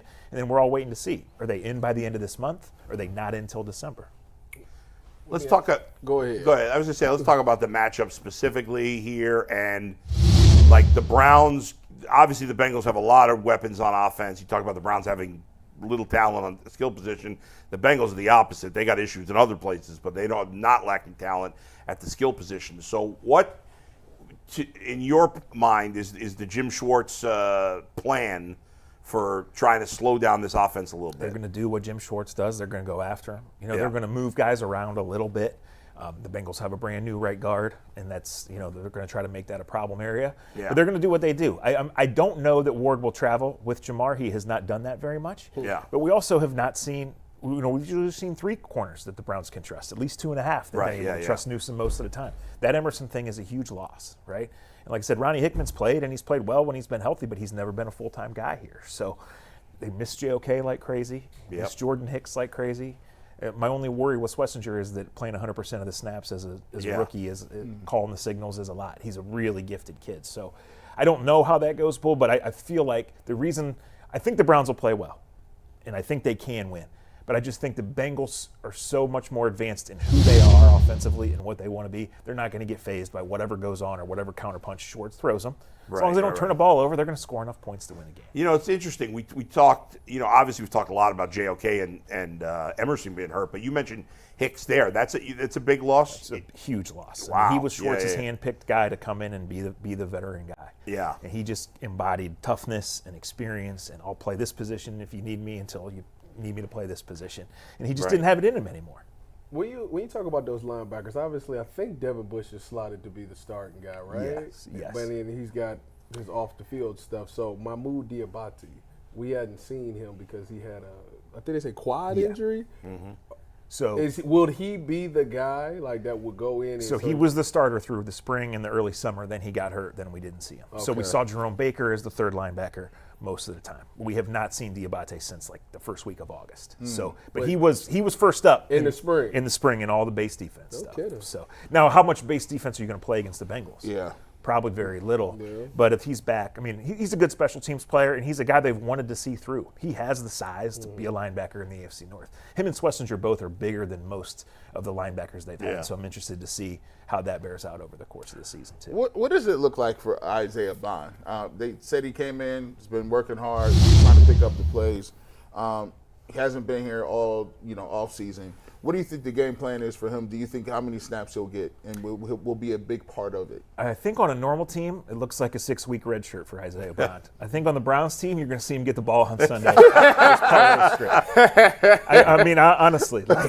Yeah, who else are they going to use? Correct. Yeah, correct. What do you got to do? You got to try to stretch the defense. Right. Nobody but Judy can do that, right? Right. You got to try to incorporate some jet sweeps and some trick plays. I mean, Stefanski went to Phil and unloaded all the trick plays to try to get some confidence. Right. Then Bond joined the team the next week. Who do you want getting the ball there on a reverse? Not Cedric Tillman. Oh, either boy. Judy or Bond. You're going to see him. It might only be 10 plays, Garrett, but you're going to see him out there. Well, we see a ton of 12 personnel with Harold fans. I do. I don't know how much it'll be like traditional 12. Harold will line up all over the place. Yeah. But I think he's going to play 40 or 50 snaps right away. See, No doubt. I loved the kid, loved the prospect, loved the thought when they drafted him, and I thought, man, 2 years down the road, but man, he's way ahead. They love him. He's a first guy on the practice field. He asks great questions, and he understands he's not a finished product. He's dropped a lot of passes, but they keep going back to him. And it was the third practice of 20-year-old rookies out there with the ones, you're in the plans. Yeah. Third practice. Yeah. Have you talked to Joe about him at all, or has that come up? I think he's mentioned it in passing. The one, Joe's great quote, because he's not here for laughs and whatever. He'll give you the truth. Yeah. He's gone out of his way to praise Jerry Jeudy, who he didn't have the last time. True. Yeah. But mostly Joe's kind of talk big picture, and he rolls his eyes when we talk about him playing. It's 17 years to the date Sunday of his first NFL start. And we talk about that because we want to write about that. And it's cool. Yeah. It was against the Bengals, and Joe's kind of I'd rather talk about offense. So. Right. Yeah. But in terms of Tillman and Thrash, do you have any hope for those guys becoming legitimate starters? Not Thrash. Thrash had a really good camp. Okay. He had a really bad rookie camp. He had a really good camp this year. So Yeah. maybe. I think it depends on the offense. Yeah. All these receivers that come out of nowhere in the 5th round, 6th round historically, what are they? They play with good quarterbacks. They play in good offenses, and they carve a role. So if the Browns have a good offense and Thrash has chemistry with Flacco, then he can play. But, Isaiah Bond's not going to be a true slot guy right away, but I think a lot of the snaps, I think Thrash won't play that much if Bond's really going to be in the script, which I think he's going to be in the script. The first Browns player drafted in the UCSS Fantasy League was Jerry Jeudy with the 80th pick. Is that a good spot? Is that too early? I don't think that's too No? early. No. I worry about who's playing quarterback and how it looks late in the year. Yeah. But, man, I think we saw the best version of Jerry Jeudy. We did. And Denver saw it in glimpses. They just never saw it really for a full season. I don't think he ever played a full season from his first year to last year either. So, again, if the offense is good and he's healthy, he's got that extra gear. He really does. You don't feel that way with Tillman? Didn't he score 4 touchdowns in 4 consecutive weeks? I do feel like this offense and this quarterback are a fit if Tillman's ever going to take off. But, He missed time. We just didn't see it. In camp, the ball just didn't go to him a lot for whatever reasons. I don't know, but he got maybe one opportunity a day when he was out there, and then he wasn't out there the last week because he had a thumb thing. The upcoming draft, obviously, a lot of people think quarterback, but they got 2 picks. So you think quarterback and what? Well, you're going to need a tackle. So you go quarterback. But if Dewan becoming this team's left tackle would be a huge deal. Yeah. If he can be healthy and hold it down. And then I don't know. You need playmakers, right? So we'll see. It's a great question, Tyvis. It's not one I've given a ton of thought. I'm shocked. Offensive. No, I will. Trust me. You said they're going 3 or 14. Yeah, they are. They're going to need. There's time for that, man. There's time. All right, Mike has a question for you, Zach. Yeah, we're going to talk about this tomorrow, so I want Bull, G, and Tyvis to hold their thoughts. But, Zach, you're obviously not on with this tomorrow. Can Joe Flacco be successful in this offense if there's not the real threat of a run game and the play action isn't nearly as effective as it was back in 2023? Yeah, I don't know that the run game has to be super, super effective for the play action to work. I think Joe can. Joe doesn't move great, obviously. Joe has a penchant for throwing it to the other team, but he can throw it. And Tyvis, you can appreciate this. A couple things I remember from 23, he would throw these deep balls. And then people in the press box would be like, oh, they had a miscommunication or that safety got caught in the wrong spot. And I'd be like, no, that defense has seen that play 20 times all year. Just nobody threw it that far. Like, that's what he can do. And that's why I think you're going to see Bond play, and that's why you're going to see Judy on the field, because he's just going to throw it further than most guys can. And he can still do that. So you have to protect him. It is a great question with the run game, but they're going to utilize Njoku and short stuff. They're going to utilize Fannin everywhere, and they're going to throw deep. They try to throw deep when they want to, not when they have to. But they're going to throw it deep. Trust me, early on Sunday. Yeah. If you Joe Flacco, I said this earlier, you pretty much know you're never going, this is the last hurrah. You're never going to be day one starter after this year. Right. I'm out there throwing it deep every play. I don't care. Like, for what? Like, I'm going out. I know the rookies are sitting there. I'm not going to be captain check down because that ain't going to get it done, and I'm not going to be scared to throw picks. So whatever, I'm going to just let it all hang because the longer you stay in contention or the long as you put numbers on the board, he'll stay the quarterback. That's how he's always played, right? One of the most famous plays in Ravens history. Just throw it up, and Jacoby Jones goes, ball's hanging in Denver for 10 minutes, right? Yeah. He still plays that way. I'm telling you, it was the first game in L.A. in 2023. He just threw the deep post, and I was like, they've just never seen a guy throw it there. And he missed a guy, but he threw it again 3 plays later. Right. He was that was the year we had Marquise Goodwin. He was the only quarterback that hit Marquise in stride. It was like one catch, I think Marquise had, but it was like deep. I was like, where that's been at? Oh, you kept everybody underthrew. I remember that. No, I think when you go back to 23, Joe admitted, like, this is a fairy tale, this is crazy, I just wanted somebody to call me. Yeah. Now his approach is totally different. Yeah. He's like, I'm still doing this because I want to succeed. Like, I don't need to. My kids are at home learning how to play quarterback. My kids are in school. I could be there. He's like, I want to do this. I still think I can do it. Yeah. This was the fit. Whether they're the only ones that called him or not doesn't matter. He knew he'd win the job. He thinks he can succeed. I think he can succeed to an extent. We'll see where it goes. I have no idea if he's going to start 3 games or 12. It's only going to be 12 or 17 if they're really good. That's right. Is it possible? Sure, it's not likely. But they're eventually going to make a change and go to the young kids and point to the future. And they're going to trade Jerome Ford, and they're going to look at trading other guys. Hey, they're going to trade Jerome? He's only under contract for this year. That's it. They love to turn a 5th-round pick into a 5th-round pick. Love it. No, talk about this. That's like a bar. Bro. That's a bar, Zach. Thank you for saying. Oh, they're obsessed with that. I got the Andrew Berry laser eyes. I said, so you mean to tell me you broke even? And they got the laser eyes for even? I remember when they traded Kenny Pickett, and somebody was like, Andrew Berry's just on another level. Like that was some brilliant move, being able to trade Kenny Pickett for a 5th-round pick. They got off of DTR, too. This is what happens when you read the comments. I hate to read what the comments say about me today. Mike asked a question before. If you had to bet Browns go 0-17 or 9-8, which would you bet?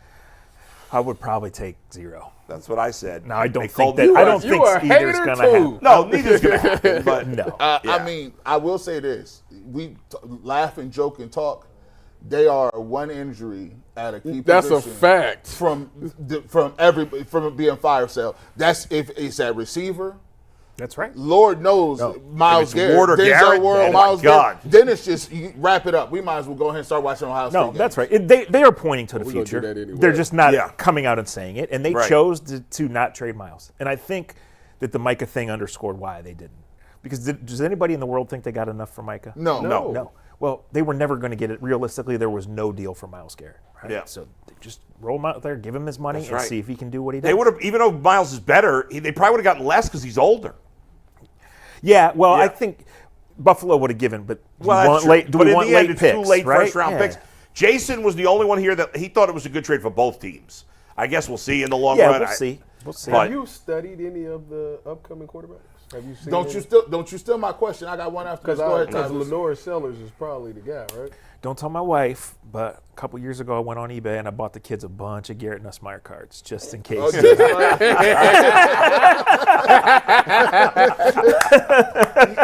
know, that's a great one. I heard Tony Grossi say this, right? He was on the show and he was sitting there talking. I think he's talking to Riz. And here's always my thing about the quarterback situation. So you got 2 first-round picks, right? So you're banking on the fact that the Jaguars have to be bad, and then you have to be bad. But then you still have to be as bad as the teams ahead of you, because if it's a generational guy, they're not trading the pick regardless. He said that he would not only give up those 2 first-round picks, but he would give up the next year's 2027 first-round pick to get where he would go. We done the 3 draft pick things. How far are you willing to go with that? And do you think there is a guy that is worth that much today? It sounds crazy now, and I would lean no, but let's see on November 15th where these guys are, right? Like, let's not write off Arch Manning. Let's not write off this Clemson kid. I'm not a big fan of the Clemson kid, right? But, like, let's see. Last year at this time, nobody thought Cam Ward was going to be the number 1 It'll be somebody else. It'll be another person. And honestly, like, if it wouldn't have been this year where they needed a first-rounder, if the asking price would have been 2 1s plus something to get Cam Ward last year, wouldn't you have had to at least considered it? If you'd had your first-rounder the year before? Yeah. Right? So, like, that's true. It's not out of the question. It seems wild, Garrett, and they probably can't do it, but we got to see. Like, how many cornerstones do they get out of this class? Right. You know, and then what opportunity to get a quarterback presents itself? Like, what if your defense is really good, and then somebody's moving on from a veteran quarterback that's middle of the road next year, and you can get him for a 4 and try to go to the playoffs, right? Because your defense is that good, and now you've got, like, a real quarterback. Right. Or what if Dylan Gabriel's that? You know, I don't think that he is. Right. Now you have 2 first-round picks. So there's so many avenues. But ultimately, do you probably have to position yourself in the top 2 picks or give up the farm to get your guy and have that guy and put that guy on the dome in Brook Park and all of those things? You probably have to do that. Is that any of these guys based on what I've seen or what we think now? No, but a lot can change. If there's a new head coach and GM, does the likelihood go up? Yes. Oh, yeah. Yes. Yeah. But, you know, timing's everything. The number 1 pick was Baker, then it was Kyler, then it was Joe Burrow. Joe Burrow saved the franchise, right? Like, he did. generational. I see you've come full circle on Dylan Gabriel. I have not at all. Come full circle. Half circle. No. You know, he's good. Listen, he said what they think. He ain't say nothing what he said. He just said, I'm going to see what it is. He's 5'9", a little bit. He said the kid can't play in the league. I don't think he can. He still doesn't think he can. I didn't hear the Browns think he can. I think if he was the 5th round pick, that we would say that's a really good pick as a future backup. Like, that kid has the makeup to do it. Tyvis, I see Kellen Moore and Colt McCoy. I do too. That's it. Yeah, I agree. We gonna see. Which is perfectly nice player. We are going to see it. Are we going to see soon, or are we going to see in November? Yeah, let's hope they didn't give up a top. Are they going to win Sunday? For the next Colt McCoy, but they're going to cover. I don't think they're going to win. I think the Browns covering, but not winning. You don't got no good news. Everything is just negative. McNuggets, this is the most questions we ever asked a host ever. Like, we rapid firing them. Like, we keep giving them another. I told y'all 2 questions, 13 questions. No, We're not paying attention to you. It was good. I know, because Zach's the best. We love having what Zach are we in getting? here. What else do we want to get into? The Guardians? Nobody wants to talk about the Guardians right now. Zach has to work. I Zach has know. another job. We got to We're let keeping Zach. Thanks, man. Good talking. Thanks, guys. Appreciate you. Zac Zach, you're the Jackson best. for the Athletic. He'll be with us every Thursday during the season. Yeah. Zach, thanks, man. And we'll look forward to seeing if the Browns can cover, so we can tell you next week whether you were right or wrong. Yeah. So that is Zac Jackson. Make sure you follow him at The Athletic. Guys, before we get to our next topic, a quick reminder that this show is sponsored by DoorDash. It's almost the weekend. Time to look back and crown this week's MVP on Who Delivered, powered by DoorDash. Just like you can win every Saturday with DoorDash Streaks, saving more every time you order. There are certain players who deliver when it matters most. Let's break it down. Caleb Downs was incredible for Ohio State this week in their big-time win over Texas. He came through with some big tackles for loss, and passes defended in the win. And just like Caleb Downs delivered for Ohio State, DoorDash delivers your Saturdays with DoorDash Streaks. You save every Saturday on your order, stack it up all season, and you can save up to $250, including $100 in DoorDash credits. Order this Saturday. Keep the streak alive. Fuel your game day with DoorDash. Terms apply. The promo period is available through November 18th. But we will talk Gardens if we have time. Before we do that, though, we got to give the good people out there our playoff picks, not just for the AFC North, but for all divisions. And we're going to start with you, Bull. We have your 7 AFC playoff teams, then we have your 7 NFC playoff teams, and then your Super Bowl picks. So walk us through it, Bull, starting with the AFC. Who you got winning each division and why? So there's my AFC playoff teams. I was going to say a couple of surprises. Maybe a lot of surprises for some people. Look at you.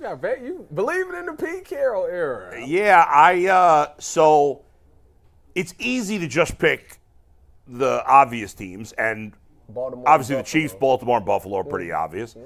But every year there are surprise teams in the playoffs. So I'm like, okay, I was looking through some teams, and I'm like, who could I see as a surprise? And I have a few. My biggest sleeper teams in the NFC. But so here's the first surprise. I got the Chargers winning the division, the Chiefs getting a wild card. That's the bigger surprise. That's probably the biggest surprise there. Maybe the Raiders making the playoffs. I mean, I think people will be shocked by that. So you got 3 people in their division. I got 3 AFC West teams in the playoffs. I don't think anybody, and it's not the Broncos. Not the Broncos. I got your Broncos finishing last. So I think most people will think I'm crazy when it comes to the AFC West. I am not a Bo Nix believer. I think he's going to regress in year 2. And I like the combo of Geno together with Pete Carroll. I love Ashton Genty.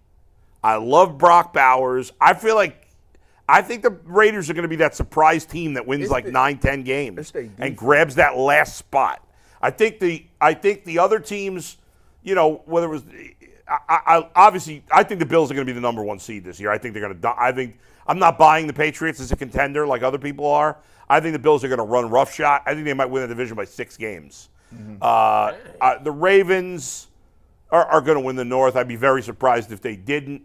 Obviously, now Jacksonville. Duval. I like Jacksonville. I think Jacksonville. Trevor Lawrence has been obviously a disappointment, but he's been up and down. It's like he's 1 year bad, 1 year good. Not amazing, but good. I like the talent around him a lot. Skill position. They got really good skill position talent. You and I, we all love Travis Hunter. Brian Thomas is amazing. They got 3 decent. They got 2 veteran backs that are decent in Bigsby and Etienne. And then they drafted this Brashal Tootin. I don't know how to say his name, but what'd you say, Mike? From Virginia Tech. Yeah, I like him too.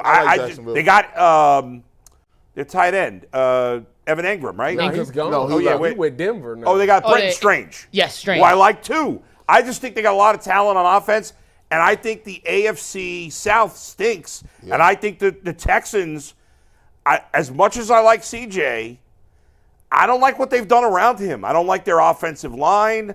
That's the only thing that scares me. Yeah, and I think everybody just kind of brainlessly puts the Texans in the playoffs. I think the Jags will surprise. I think the Bengals and Chiefs are obvious wild cards in this scenario, and the Raiders was my big shocker. So those are my playoff teams. I am mad at that. All right, now we'll go to the NFC. We're going to go through all your picks, then we'll go through. All right, so I'll go a little faster here. Here's my biggest shocker. Carolina? The Carolina Panthers winning the NFC South. Mike and I have been on this. I don't know if he has the Panthers as a whole. I am all in on Bryce Young this year. He is my sleeper quarterback. Did you take him in fantasy? I've taken him in, I think, 2 or 3 leagues already. Yeah, 1 more draft tonight. Did you take him in? I think he's my number 2 quarterback in this one. With I got Jaden Daniels and Bryce Young. So pretty good. Here's the thing about Bryce Young. everybody was crapping on this guy his first year. They were killing him. And I know he's not big, but he was put in one of the worst situations a quarterback was ever put in. And as Browns fans, we should understand that because we've put a lot of quarterbacks in bad situations here. They had a joke of a coach. They had zero skill position talent, nothing. They had no line, nothing. So, of course, he failed his first year. He was completely in a terrible situation. The start of last year was ugly. They were playing Andy Dalton a little. And and then if you go back and look the last 8 games of last year, it kind of got lost because they were bad and because he had been bad in the first half. He was balling. But he was balling the second half of last year. I think he almost beat Philly at the end. Yeah. He played great. You know what was interesting I noticed too? Here's a little prop bet for you. Bryce Young over 16.5 rushing yards this week. In the second half of last year, he started using his legs more. He would never run. His first half of last year, didn't run at all. I'm not trying to tell you he's Lamar Jackson, but he's a good athlete. He should use his legs a little more. That's part of his game. And the second half of last year, I think in 6 of those 8 games, he had at least 30 or 25 yards. Like, it became not a huge factor, but it became a little factor for him. And I think part of that was the gaining confidence. You had a new coach in there. They seemed to believe in him. This could go totally wrong. He might suck. They might suck. I am open to that possibility. But that division is awful. The Bucks got a good offense, and Baker's played well. But why you didn't go with the Falcons? I like Bryce Young more than I like Michael Penix too. I think he'll be improved. But I like Bryce Young better than Penix because Bryce Young has played. He's gotten his ass kicked, and now he's come out of it. His receivers is Ted, Xavier McMillan, or Xavier Leggett, and Hunter Renfrow. Yeah, I love Ted. Well, Ted McMillan's going to be. I think he's going to be. I wanted. Somebody snatched him in our league. I took him. I took him. Well, I was about to take Devontae Adams, and then Jason took Devontae Adams, so I took Ted McMillan. But I think he's going to have. I think that's the best receiver he's had, clearly. Yeah. And I like that Andy Dalton's back there for him again. They got good chemistry together. And I think he's going to have a good season, and they're going to have a good season. I still picked Baker and the Bucs to make the playoffs, but I got them as a wild card team. I got the Eagles winning the division. I got the Rams winning the West, and the Niners grabbing a wild card too. And your Super Bowl pick, Bull? I got Josh Allen getting over the top this year. I think this is the year it finally happens. A Bills-Lions Super Bowl, that would be a hell of a game. Yeah, it is. That would be a lot of fun. Jared Goff gets back to the Super Bowl. Josh Allen gets to the Super Bowl. In the end, now listen, I know Jalen Hurts last year beat Patrick Mahomes. The better quarterback doesn't always win. But defensively, there's not a huge gap. If anything, the teams are much more even than right. Kansas the Buffalo's City defense might even be better. It's probably even better than Detroit's. We'll see. With Aiden Hutchinson healthy, it could be different. But I think this is the year Josh Allen breaks through. He'll have home field advantage. And I'll go one further. I say the Chiefs don't even make it to the AFC Championship game. I say Josh Allen beats Lamar in the AFC Championship game to get to the Super Bowl and then beats Goff to win it all. So we'd have Sunday Night Football, Week 1, Lamar Allen. How good is that? And then to close out the AFC slate, yeah, Sunday Night Football this week. To be honest, I'm sad that I can't really watch it. Ty. To be honest, the Bills and the Lions are what the Browns should have been. Well, they could have had Josh Allen. Josh Allen. They could have had Allen. The way they built it in Detroit, they got the same energy that the Browns used to have when we talked about their young core and stuff like that. And now we well, it's a little like the Bills have this amazing quarterback. They don't have great skill position talent. I think it's a little underrated because I like Shakir and I like Cook and I like Kincaid, but it's not great. The Lions have what I think is a solid, underrated quarterback, but they got obscene talent around him. They're loaded up front. I think Jahmyr Gibbs, he is just unbelievable. I took him. What a talent. I couldn't get him in one league. I got him so high. I think he could be the best fantasy player in the league this year. He probably will be. Talking about Jahmyr Gibbs? He is so skilled. I tried to grab him in so many He's the highest leagues. version of Alvin Kamara. You had Ty. the top 2 picks. Ty, your picks are up next. We're Yeah. going to run through your AFC, NFC, and then Super Bowl. We got to be a little quicker than Bull did. Sorry, I took a long time. forget what AFC I picks, said. Ty. Give us your So rundown. AFC pick, the only shocker there is the Colts. I got the Colts. Wow. Yeah, I know. Daniel Jones. Daniel Jones had one good season. I think that now that he's with Shane Steichen, I think they got really good weapons around him. I really do. You got the great rushing attack with Jonathan Taylor. The offensive line has always been pretty decent. Receiver-wise, you got Michael Pittman, Mitchell, Pierce, Tyler Warren. I like Tyler Warren. Josh Downs. Josh Downs is a good player. He got weapons. Yeah, they're a little sneaky talented on and offense. Defensively, I mean, their defense has always been pretty solid over there. I mean, they got Defoe in the middle. They just got JTT from Ohio State, Kenny Morris, the nickel. Like, they got pieces over there to be really good. I think they can shock a lot of teams. I truly think Anthony Richardson kind of held them back a lot from them being a really good team. So I picked them as my sleeper. What's the rest? My wild card, I got Cincinnati, the Chargers, and I feel like Mike Vrabel is going to go out there and just out-physical a bunch of people. Like, they're going to adopt the mentality of what Mike Vrabel has, and he's just going to out-physical. He's just going to keep punching you in your mouth until you just say, you know what, I'm cool, you can have it type thing. And I think that's why the Patriots is going to end up sneaking in and making the playoffs. Take me to the NFC. The NFC, there is really no shockers. I got Green Bay winning that. You didn't even have Green Bay making the playoffs? No. That's pretty messed up. I got Green Bay winning that division. I think Detroit will feel the power of losing both coordinators a little bit. So I think they still make it. I just think they pull it together last minute and make it. I think Philly starts off slow and then finish the season strong, which allows Washington to win that division this year. I think they did the right things, getting Laramie Tunsil's there and Deebo Samuel. He seems like he's lost a couple of pounds, so I think they're going to do some really good things with him as well. And I have a huge belief that Seattle will be a sleeper team. I know that people don't look at them because they got Sam Darnold, but getting Cooper Kupp, I think he's got a little bit left in the tank. I think JSN takes that next step. Kenneth Walker, Zach Charbonnet. Then on the defensive side of the ball, I mean, their secondary has been really good with the corners that they have there, and they do a really good job of dialing pressure. Like, they get guys free. Like, I don't know who their D coordinator is or who's scheming up the blitz patterns, but they always get a guy to come free. So I believe that that's going to help them win. My Super Bowl was Baltimore over Green Bay.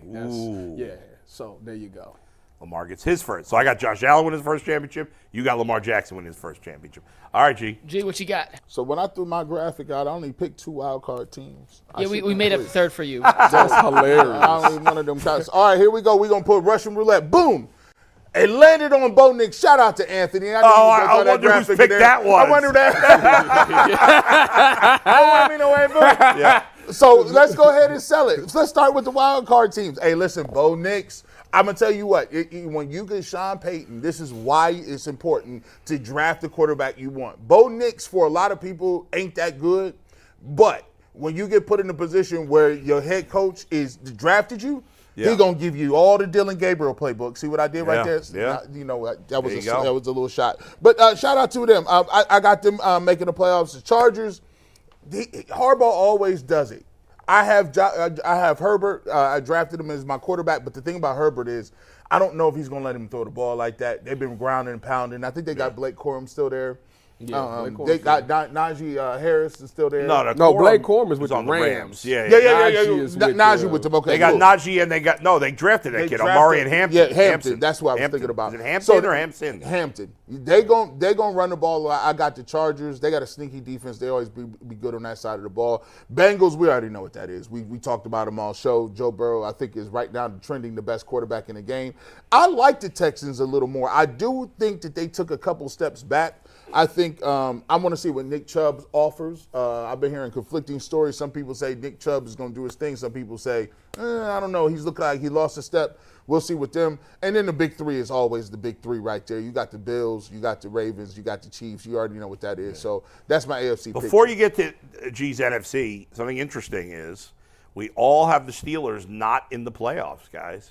And I still got my pick, so we may be. I didn't know we may be 4-4. It just goes to show you how tough the AFC North is. I used to always, this is a battle for another day. I said the AFC North is really tough. Would you rather have the Browns in the AFC North or the NFC North? Who you're replacing in the NFC North? Whoever the worst team whoever is. the worst team is. Right. So if you put, I think it still would be tough. Oh yeah. Well, let's say you replace the Bears, right? So right. You got the Vikings, the Packers, and the Lions. I mean, I would. Yeah. You still got two teams. toss-up. It's still a toss-up. Yeah, yeah. But go ahead. Go to the NFC. The only thing I would say in the end, I would rather be in the NFC North because Joe Burrow and Lamar Jackson are better than any of those NFC North quarterbacks. I'll give you that. In the It's end, more of a that's why I team would thing do. with But the those Lions. teams are all really good, obviously. Yeah. We get to and since they hit the Russian roulette button on me, Giants. Guess who gets Get to outta be in here. the playoffs? I don't this even have the side? Giants in the playoffs for my own pick. So. The New York Giants. How the Giants made it is they brought back all of the Michael Strahan and all of the Their D-line is filthy. The D-line is getting home every single time. They found a quarterback in Jackson Dart. Malik Neighbors is balling. The G-men are rolling. I really like this team. We play the Packers. I like the Packers. I think they got a bunch of no-name gangster receivers that all are good. Like, you don't know who they are, but Jordan Love, he kind of gets it going. I like him. I like and they drafted Matthew Golden. I think he's going.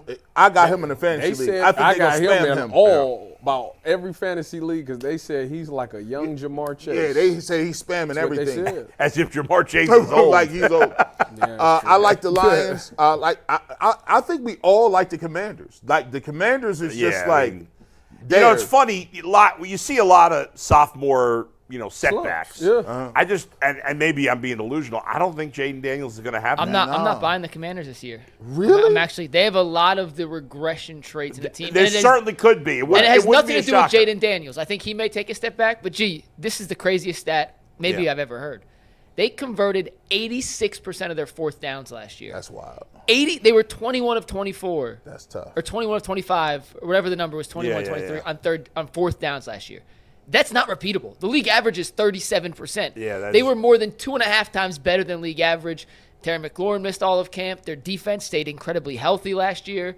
I don't love their offensive line. They could definitely have a setback. We could certainly be wrong about that. I think this is my Jay Crawford, wherever you're at. This one's for you. I think Baker Mayfield leads the league in passing yards. It's a bold. I think he don't because they lost the OC. No. I think Baker Mayfield might lead the league in passing yards. I think he throws for 4,400. Got a good back though in Bucky Irving. I like him. They got it. I think he's just trending. I think you start he gets to the point right now where it's gunslinger Baker now. Because now he'd have been there a couple of years. He can, I think he's a gunslinger in play action clothing. So, but those the rest of them cool. Those are regular Lions, 49ers, and Eagles. your Super Bowl pick.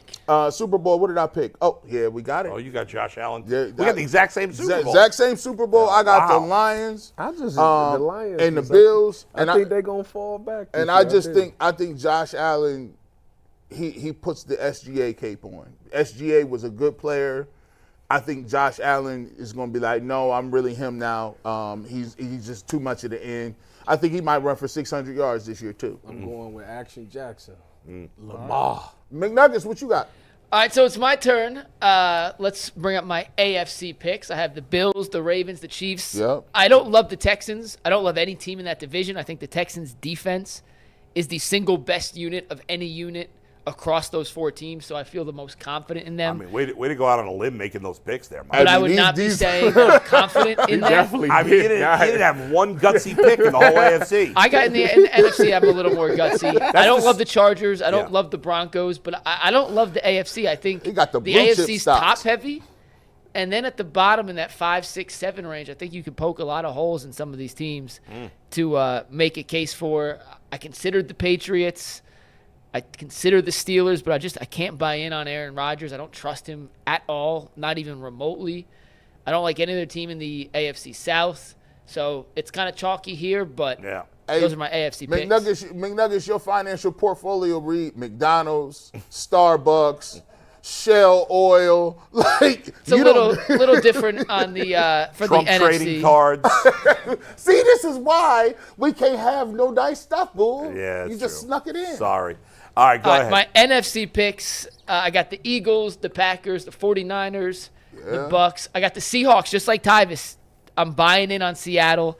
I think Sam Darnold is at least could be as good as Geno Smith, Where's your sleeper at? if not even I mean, better. this is the most vanilla. Where's the sleeper at here, Big The Nugget? Seahawks. The Seahawks? They're 6-1 to win the division. They're 3-1 to make the playoffs.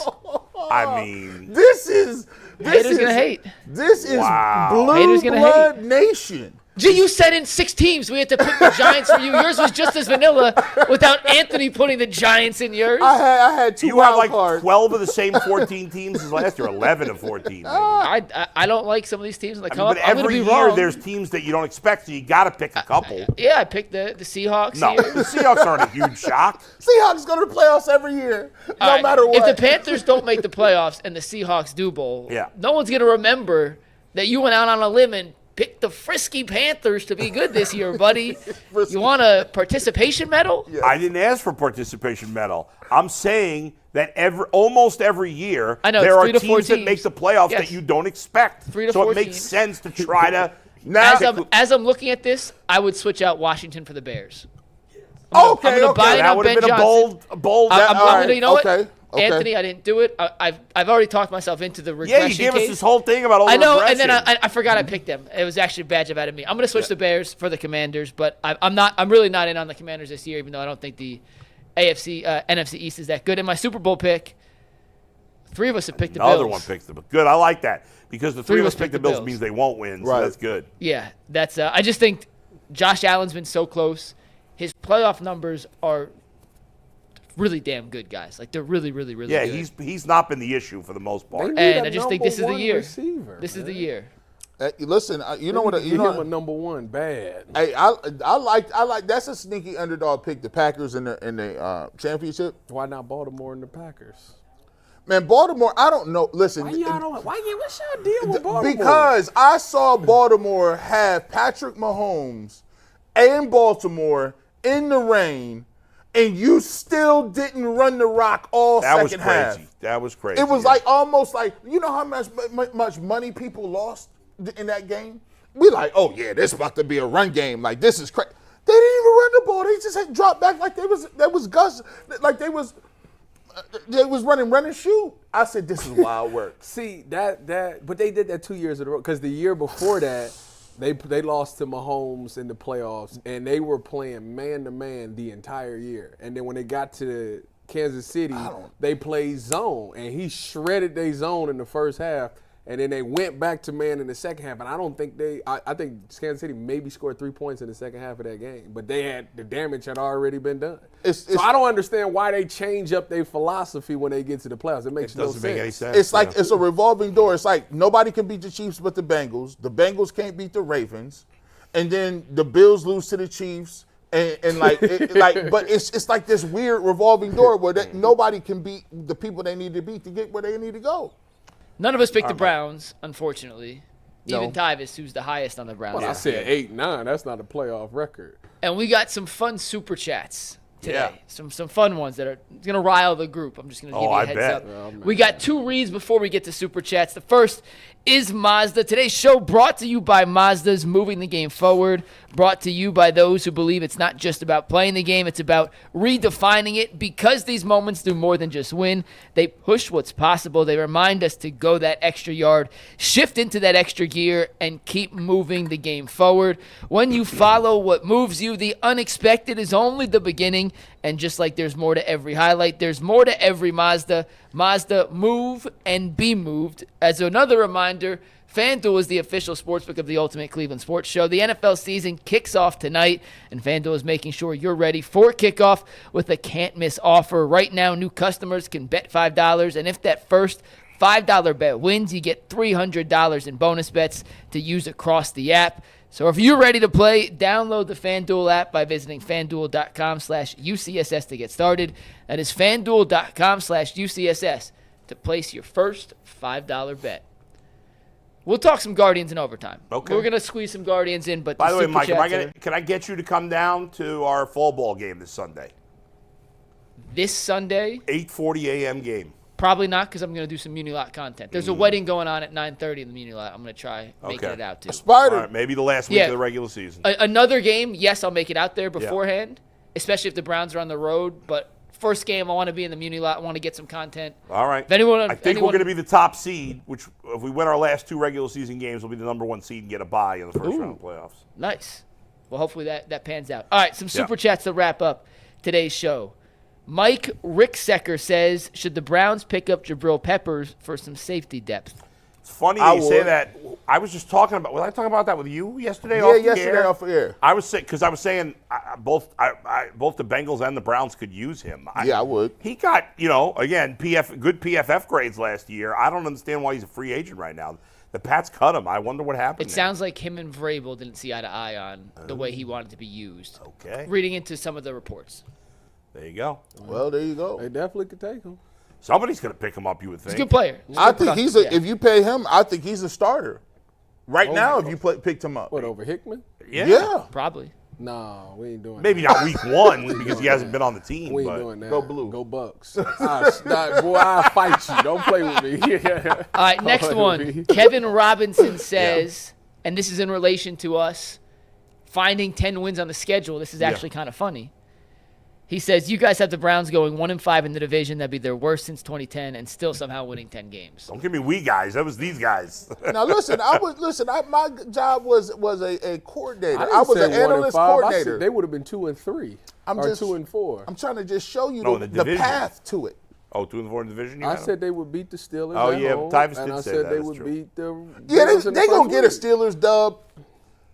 If Joe Burrow and them is in regular season form, it's gonna be a wrap. I'm gonna just keep it real. if they in high form, they can't get that many points. They might score 40 points if they want.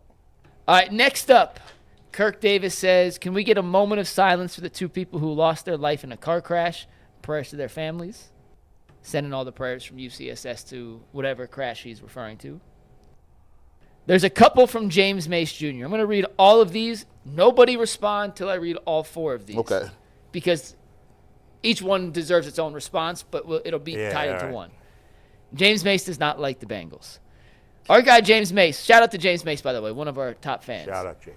The Cincinnati Bengals are an average football team at best.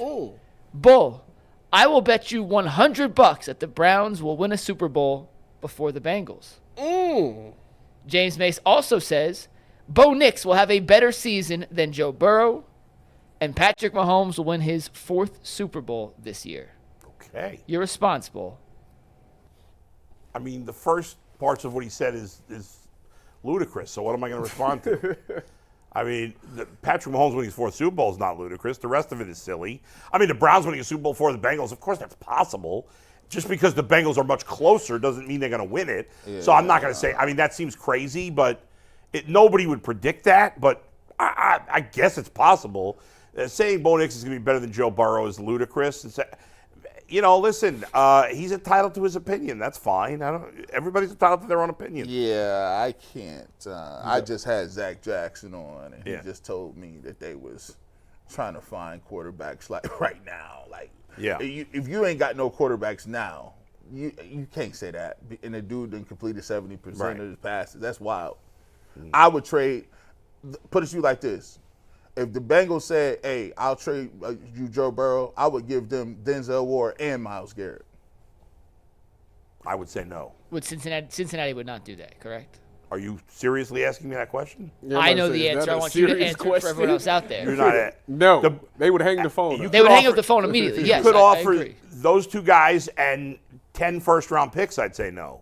See? And that has nothing to do with those guys. See? The Bengals' only chance of winning a Super Bowl is with Joe Burrow. That scenario is why I said it, because people just be overvalued. Nah, bro.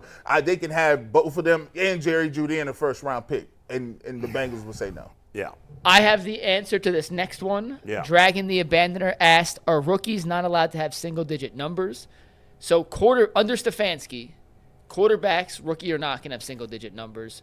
No other position can have a single-digit number as a rookie on the Browns. As a Kevin Stefanski uniform. You like that? I hate that. Can't stand That's it. stupid. I hate that. Can't stand By the way, when I went to OU, they said nobody could have the number 1 because it's a selfish number. Is that why Quinshawn is wearing 11? I said- no, Martin Emerson wearing 1. Why? What number did you wear? What did Quinshon's you want to 10. wear? 10. Like, I want any single digit. Give me A any defensive lineman with a single digit? like Oh, it looks tough. If you're good about with to a single say, digit, that 11, looks tough. 11 is When crazy. Chase Young wore 2 at Ohio State. Boy, All right, got a couple more. Let me get All right, go these and ahead. we'll talk jersey numbers. Our guy Pranav Karode says, no real expectation from the Browns this year. They've already moved on to 2026. I'm just going to watch Browns because they play football.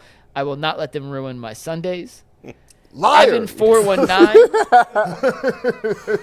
Evan419 is not buying the Josh Allen hype train. He says, Allen beat Nix, Mac Jones, Skylar Thompson, Coates, Phillip Rivers, Lamar, and Mason Rudolph. He's 0-5 against Burrow and Mahomes. Do it against the elite. Yeah, but Hashtag again, fraud. he's played great in most of those games.